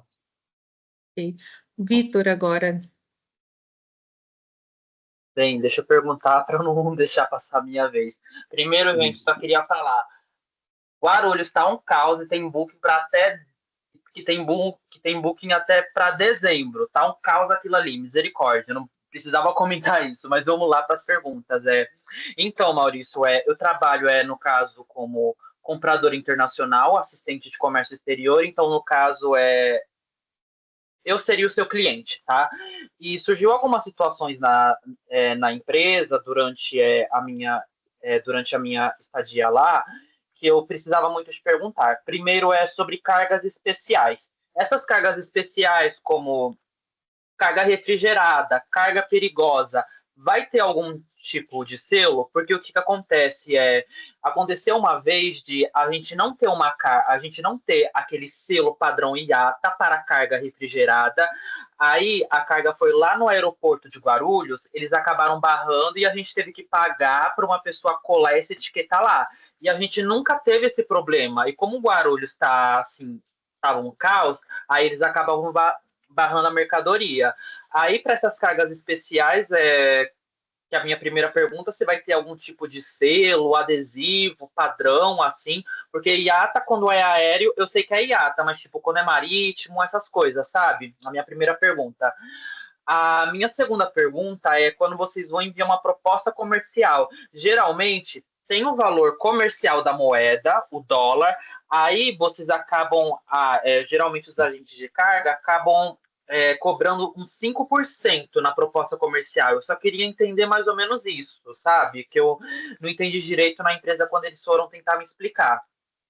A outra a penúltima, que eu queria te perguntar como aqui no Brasil tem muito agente de carga, eu tinha visto esses dias que são mais de 9 mil, como que você faz para conseguir uma boa cartela de clientes, ser competitivo, oferecer algo diferente que outra pessoa não tinha pensado?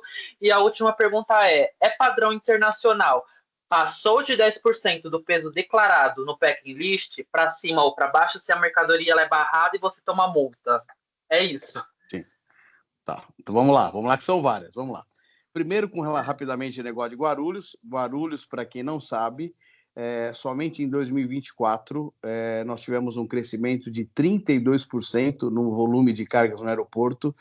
Então, é um aeroporto que faz 10 anos que ele foi fechado uma parceria com a Gru Airport, antigamente era a Infraero, né, que era uma estatal, e agora passou para o setor privado, e eles fizeram uma projeção de investimento que realmente não atendeu a demanda que o país está entregando. Então, hoje, eu vou até passar uma notícia quente para vocês, quente e ruim ao mesmo tempo. Nós temos escritório dentro do aeroporto de Guarulhos e dentro do aeroporto de Viracopos. Hoje, se vocês quiserem, eu posso compartilhar com a professora depois. O aeroporto de Guarulhos, para falar que está um caos, a gente tem que estar elogiando para falar que está um caos. Então, está péssimo. Hoje você tem cargas, um quinto das cargas já estão no tempo, já estão fora da zona fechada. Eu recebi hoje uma informação de que vai ter, a partir de amanhã até o dia 11, o aeroporto vai suspender o recebimento de cargas internacionais.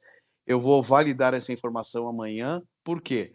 Porque o aeroporto precisa desovar essas cargas que estão praticamente perdidas lá. O que acontece? O volume de carga está tão grande que algumas cargas estão extraviando, estão se misturando, estão molhando. Tudo que vocês puderem imaginar de ruim está acontecendo. Então, esse é um ponto de Guarulhos. Se isso amanhã for confirmado, se você que trabalha com carga quiser mandar amanhã um embarque para Guarulhos, não está recebendo carga. Qual é a outra opção? Vamos ter que mandar para Viracopos. Viracopos automaticamente já está sobrecarregando também, e toda vez que você tem esse cenário que é desfavorável, você tem o quê? A lei da oferta e procura, o preço já está aumentando naturalmente dos fretes para Guarulhos, para Viracopos, porque Guarulhos não está aplicando, tá? Então, Guarulhos está um inferno, e a tendência... Maurício, mas a tendência até o final do ano, desculpe a franqueza, é manter ou piorar. Porque a gente está entrando em épocas de final de ano, épocas natalinas, as empresas geralmente vão parar lá pelo dia 15 de dezembro, então a gente está falando aí mais ou menos de um mês produtivo, um mês de dia útil praticado até acabar o ano, então está todo mundo correndo com importações, com contrato, e se você não for para o Guarulhos, o pessoal vai mandar por Viracopos, então a demanda vai aumentar por Viracopos também, tá? Esse é um ponto.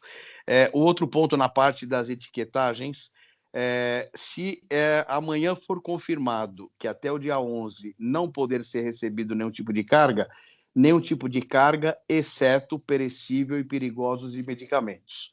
Então, o aeroporto ainda trabalha nessas modalidades, por quê? Por questões óbvias, né? Remédio, medicamento, essas coisas perecíveis, não tem como você não deixar de um porto ou de um aeroporto receber. Então, não é aplicado esse tipo de cenário. Na parte de etiquetagem, é algo que realmente ocorre.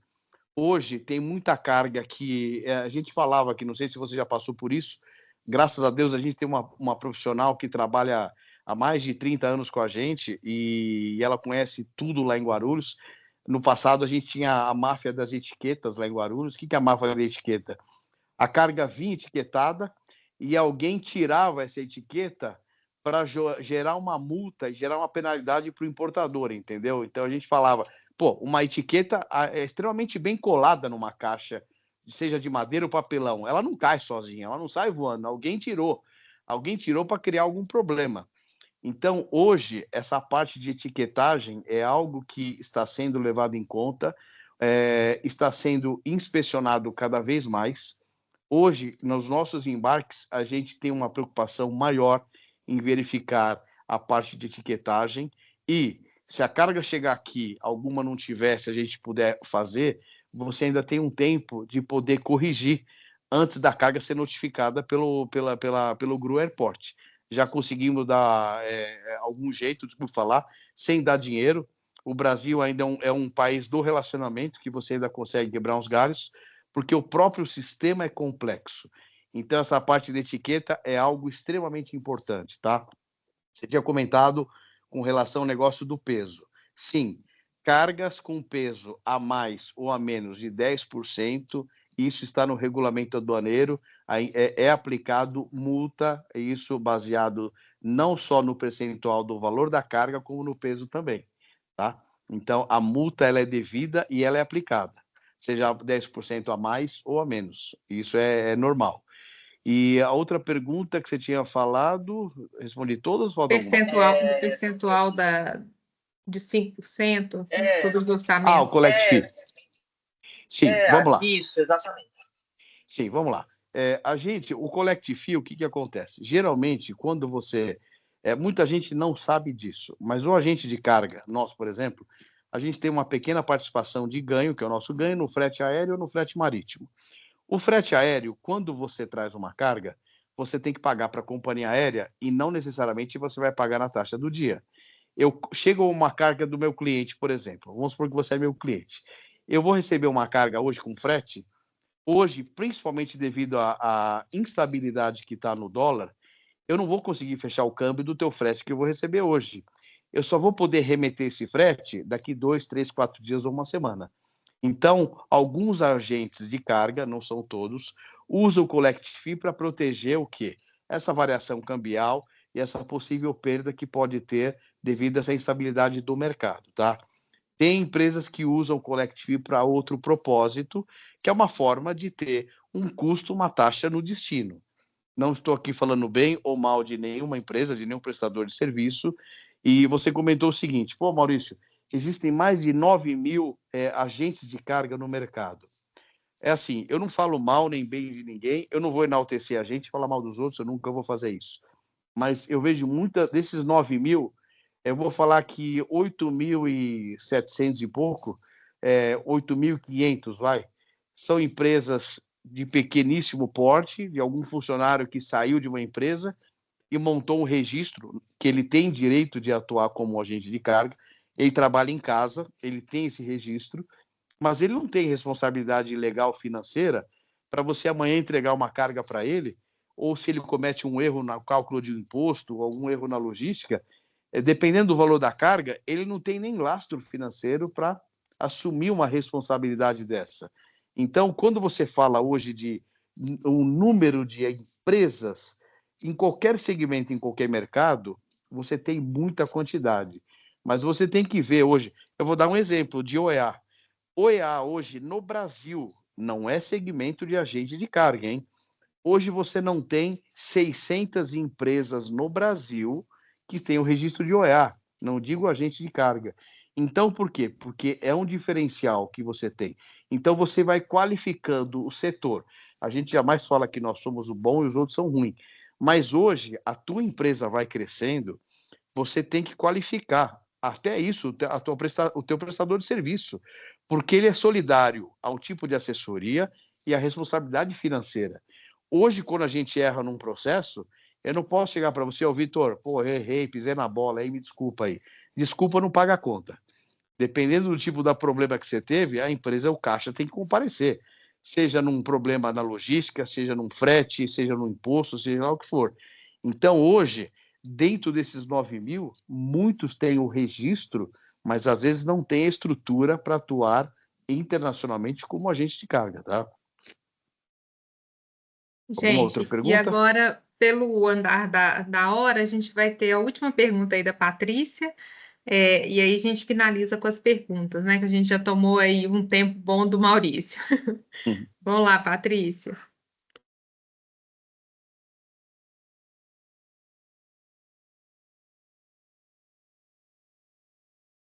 Patrícia. Seu Perdão, áudio Cíntia, eu não estava conseguindo soltar o áudio. sem Oi, problema. Maurício, boa noite, tudo bem? Tudo bom, Patrícia? Joia. Primeiro, eu quero agradecer por compartilhar sua experiência conosco, tá show de bola. Estou gostando muito, tá? Tá A bom. minha dúvida é sobre o EA. Tá. Hoje eu sou ponto de contato na Receita Federal. A empresa que eu trabalho é certificado, é a conformidade. Ok. E eu acredito que um dos desafios nossos, até essa é a minha dúvida, tá? Um dos desafios é sobre o critério 6 de recursos humanos. A parte que eles recomendam sobre o monitoramento dos parceiros comerciais. Como que vocês atuam? Uma vez que a lei de proteção de dados, ela restringe um pouco o nosso modo de atuar. Tá, ok. Tem mais algum outro complemento? Acabou, né? A Não, pergunta, né? seria mais esse mesmo. Tá, Patrícia, muito boa colocação. Vamos lá. Primeiro que existe uma diferença no OEA entre indústria e, no caso, nós que somos comércio. Por quê? Quando você implementa o OEA para a indústria, você está padronizando ou controlando um procedimento de algo tangível, que uma empresa que produz algo. Então, ela tem que ter um controle, uma gestão, desde o processo fabril, desde o monitoramento, funcionários, etc. Ok? No nosso caso, que nós somos prestadores de serviço, então nós oferecemos algo intangível. Então, eu não compro a mercadoria, eu não compro o navio, eu sou um prestador de serviço, eu sou um intermediário.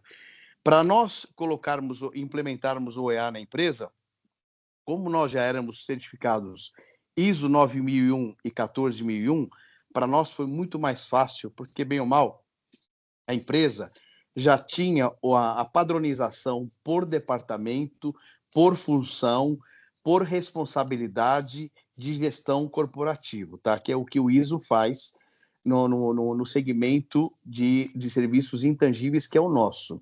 Então, como é que nós tivemos que fazer no OEA? Nós demoramos mais ou menos 1 ano e meio para obter o registro OEA. Nós tivemos que mudar coisas fisicamente na nossa empresa, na nossa matriz em São Paulo, para vocês terem uma ideia, é um prédio de 4 andares, a gente tem uns 100 funcionários lá. Então, nós tivemos que ter um acesso para veículos separado de um acesso de pedestre. Por quê?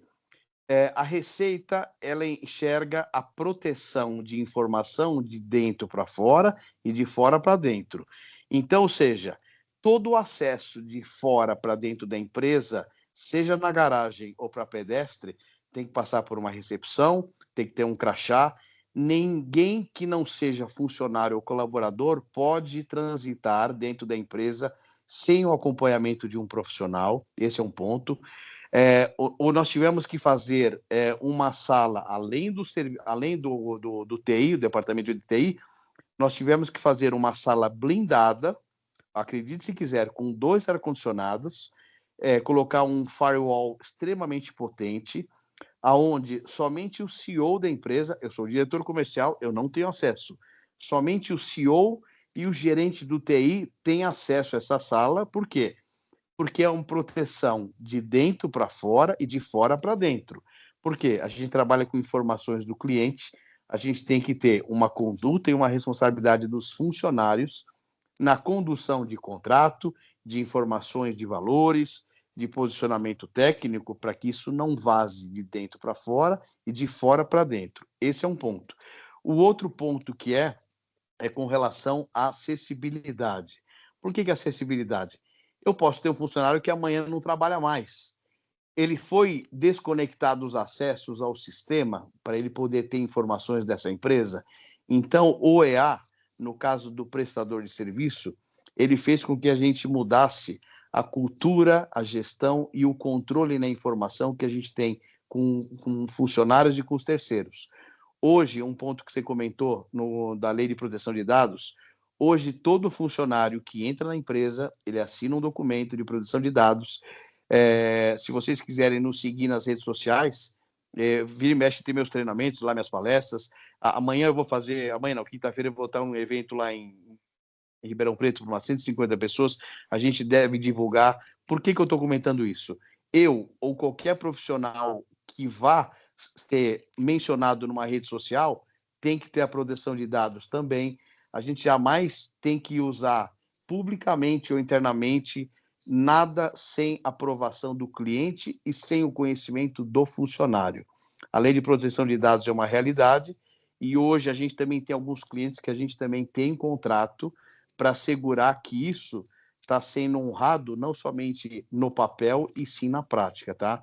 Então, OEA no prestador de serviço nada mais é do que uma gestão de informação e proteção dos funcionários. Alguns funcionários, eles são limitados, não de conhecimento, mas por departamento. Por quê? Ele sabe o limite e a responsabilidade e o que ele pode fazer. Que exatamente na hora que você tem um problema, é mais fácil de você identificar onde foi a causa e ter o plano de ação. Porque você tem limites nas ações por profissional, tá? Tá claro ou você tem alguma outra dúvida, Patrícia, com relação a esse negócio do EA para o prestador de serviço? Não, já ajudou bastante. Muito obrigada. Não, mas se tiverem dúvida, gente, vocês podem perguntar. Não tem... Não. Não, era mais querendo conhecer também as práticas dos nossos parceiros comerciais, como que é realizado aqui no mercado lá fora. Porque é muito sigiloso as informações, a gente não consegue trocar figurinha todo dia com alguém. Então, quando a gente acha alguém especialista, a gente quer sugar um pouco. Se você quiser depois, a professora, a Bruna, passa o contato, eu posso te dar umas dicas. Inclusive, hoje nós temos um departamento de assessoria que nós já estamos dando assessoria para empresas que querem tirar o EA. Então, hoje a gente já está fazendo esse trabalho também. Então, por exemplo, a empresa que já tem algum tipo de ISO 9001, não importa, é mais fácil dela tirar o EA do que uma empresa que não tem nenhum tipo de ISO, porque ela tem que começar do zero o padrão de gerenciamento por departamento, por controle financeiro. Você falou do RH, o nosso RH é extremamente, hoje em dia, consultivo, ele tem que seguir todas as linhas LGBT não, a lei de proteção de dados, tem que fazer tudo dentro da lei exatamente para que não reverta contra eles mesmos, entendeu? Então, isso é um negócio que hoje a gente tem a preocupação. Então, se amanhã alguém que estiver participando dessa aula, precisar de alguma ajuda, alguma consultoria para a OEA, nós também estamos oferecendo isso. E rapidamente, pessoal, nós somos ISO 9001, nós somos 14001, que é do meio ambiente, né? O 9001 é gestão, 14001 é meio ambiente. Vocês vão começar a ouvir falar no ISO 18000. 18001. Alguém já ouviu falar no 18001? Nunca ninguém ouviu falar? O ISO 18001 é uma tendência interessante que vocês vão começar a escutar a partir de agora. Agora não, né? Mas eu tenho acompanhado isso bastante. O ISO 18000, o que é? É a gestão no processo produtivo da indústria para verificar se não tem mão de obra escrava, mão de obra infantil ou empresas que não se preocupam com o bem-estar de funcionários. Não sei se vocês se lembram, há uns 5, 6 anos atrás, teve o escândalo da Zara, que a Zara usava mão de obra infantil na fabricação deles, né? Não sei se vocês se lembram disso, teve um barulho muito grande no mercado e isso aí foi abafado. Então, ou seja, não adianta a empresa estar nos melhores shopping centers, terem produtos de excelência, ter uma marca de qualidade, ter todo um nome e um prestígio, se a cadeia reversa, ela é uma empresa que explora, sem se preocupar com a vida humana ou os princípios básicos da humanidade lá atrás. Então, o ISO 18000, ele faz o seguinte, que a empresa, para ela vender na ponta, ela vai ter que analisar e auditar os parceiros e a mão de obra, os produtos de quem ela compra, para verificar que não tem mão de obra infantil ou escrava, não importa se o país é asiático ou não, porque na Ásia isso é muito comum, tá? Então, a empresa que adotar o ISO 18001, ela vai usar esse selo em favor dela, não somente como uma imagem ou marketing, mas como um princípio, olhando de trás para frente e não só a marca do produto lá na frente, né? E uma resposta, né, à sociedade e às mudanças de comportamento que nós estamos vivendo, né, Maurício? Sim, porque a gente vê uma coisa na frente, mas por trás existe muita demagogia, muita hipocrisia. Não estou querendo corrigir ninguém, nem falar nada, mas a gente vê, às vezes, muita gente levantando um monte de bandeira e quando você faz a logística reversa, é totalmente o contrário tudo, né? Exatamente. Bom, Maurício... Great Place to Work. Oi? Selo Great Place to Work. Nós somos também. nós somos com 92% de pontuação. Nós tiramos isso. Então, nós já viemos mantendo o Great Place to Work, que já faz uns 3, 4 anos, que para nós é assim, quando eu vejo isso, duplo ISO, OEA e Great Place to Work, eu parto de um princípio básico. Nós estamos acertando mais do que estamos errando. Então, todo mundo erra na vida, isso é normal, mas quando se acerta mais, o resultado tende a ser mais positivo, né? Isso. Então. Vou entregar currículo aí, então, viu? Pode mandar. Fiquei interessado. Manda para o nosso RH. É verdade, nós temos um RH bem atuante lá, seja no LinkedIn. Tem as vagas no LinkedIn, né? Tem as vagas no LinkedIn, sigam no Instagram. Sim. Rede social, sempre tem eu deixei o perfil aí do Instagram no chat para vocês, meninos. Quem quiser me seguir também em rede social, meu nome é Maurício Vaz Carboni. Eu sempre, meu perfil é fechado, mas eu sempre posto lá minhas palestras, meus treinamentos, minhas coisas lá, tem tudo lá. Se alguém quiser, fique à vontade. Eu não tenho frescura com nada com relação a isso. Tá bom?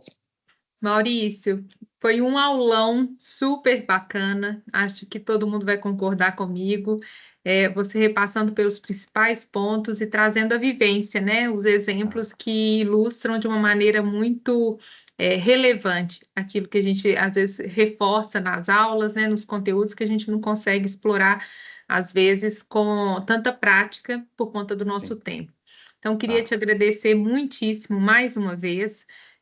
Foi um prazer tê-lo aqui com a gente, ouvir né, e ver na sua fala, nas suas expressões, a paixão e aquilo que se faz com gosto, né? Então, a gente fica ainda mais feliz com isso, porque, de fato, esse envolvimento e essa doação à área, ela reflete na qualidade, aí seja, né, nas premiações da organização e na própria conquista de clientes e diferencial no mercado, né? Sim, imagina, eu que agradeço, inclusive, professora, vou ser bem sincero, olha, o tema ele é muito complexo, hoje foi um bate-papo, não foi nada técnico de um determinado assunto, porque os meus treinamentos, quando são técnicos, ele abre outro leque de informação.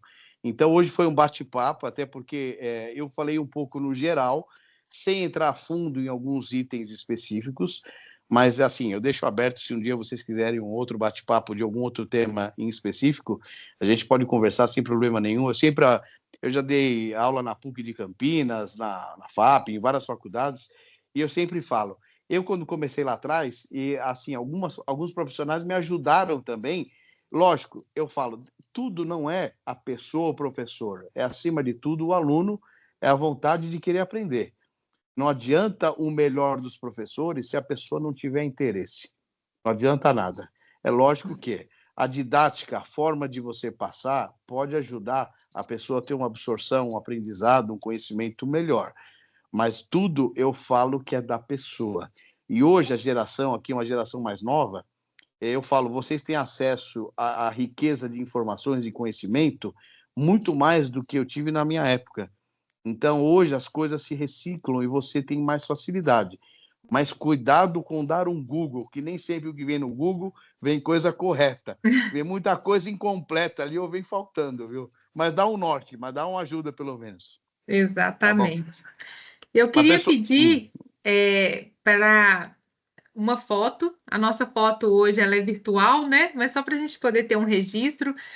Se o pessoal puder abrir as câmeras aí, só para a gente poder registrar um momento aí mais de lembrança mesmo. Se fosse presencial, a gente estaria fazendo uma selfie, né, o Maurício? Olha, eu gosto de fazer o treinamento presencial. É muito melhor do que o virtual, porque eu faço... A Bruna já participou de vários meus. Eu faço uma integração muito melhor do que o virtual. Primeiro que eu estou fazendo no celular aqui, já fico limitado. Eu gosto de andar pela sala, gosto de fazer, porque eu estou sentado aqui. Eu não costumo ficar tanto tempo sentado, hein, professora? Eu estou bastante... Pois é, estendendo até o tempo. Vamos lá, pessoal, abrir as câmeras aí um minutinho, só para a gente poder bater uma foto. E aí tem isso, aluno no virtual fica tudo tímido aí, ó. Sim, mas não tem problema. Mas olha, para quem não puder, não quiser, não tem problema nenhum. E se alguém tiver dúvidas, perguntas, alguma coisa, eu estou à disposição também, tá? O que vocês precisarem, Tá. Aí, Patrícia abriu. Patrícia. A Patrícia fez a pergunta aquela hora, o Vitor, né? Legal. Isso. Bom, mais uma Legal. vez, Maurício, agradecer muitíssimo. Bom. Espero que a gente se encontre aí presencialmente em alguns momentos, né, para frente. Com certeza. Aí. E boa sorte, muito sucesso, viu? Tá bom, para vocês também. Agradeço a todos vocês que estiveram com a gente até agora. Após o evento, Maurício, a gente compartilha o link com o pessoal que não assistiu, né, nas redes do curso, tá? No Canvas, aqui no ambiente virtual de aprendizagem. Tá bom? E fique à vontade, se quiserem uma outra vez, a gente bate um papo aí sem compromisso. Fique a critério. Tá bom, gente? Com certeza. Obrigado pela paciência Obrigado, de me escutarem por 2 horas aqui. Tá bom? Foi um prazer. Muito obrigada, Maurício. Obrigado, Um abraço. Obrigado. Tchau. Gente. Boa noite a todos, pessoal. Obrigada, pessoal. Tchau. Obrigado. Tchau, Bruna. Até amanhã. Tchau. Obrigada. Imagina, tchau.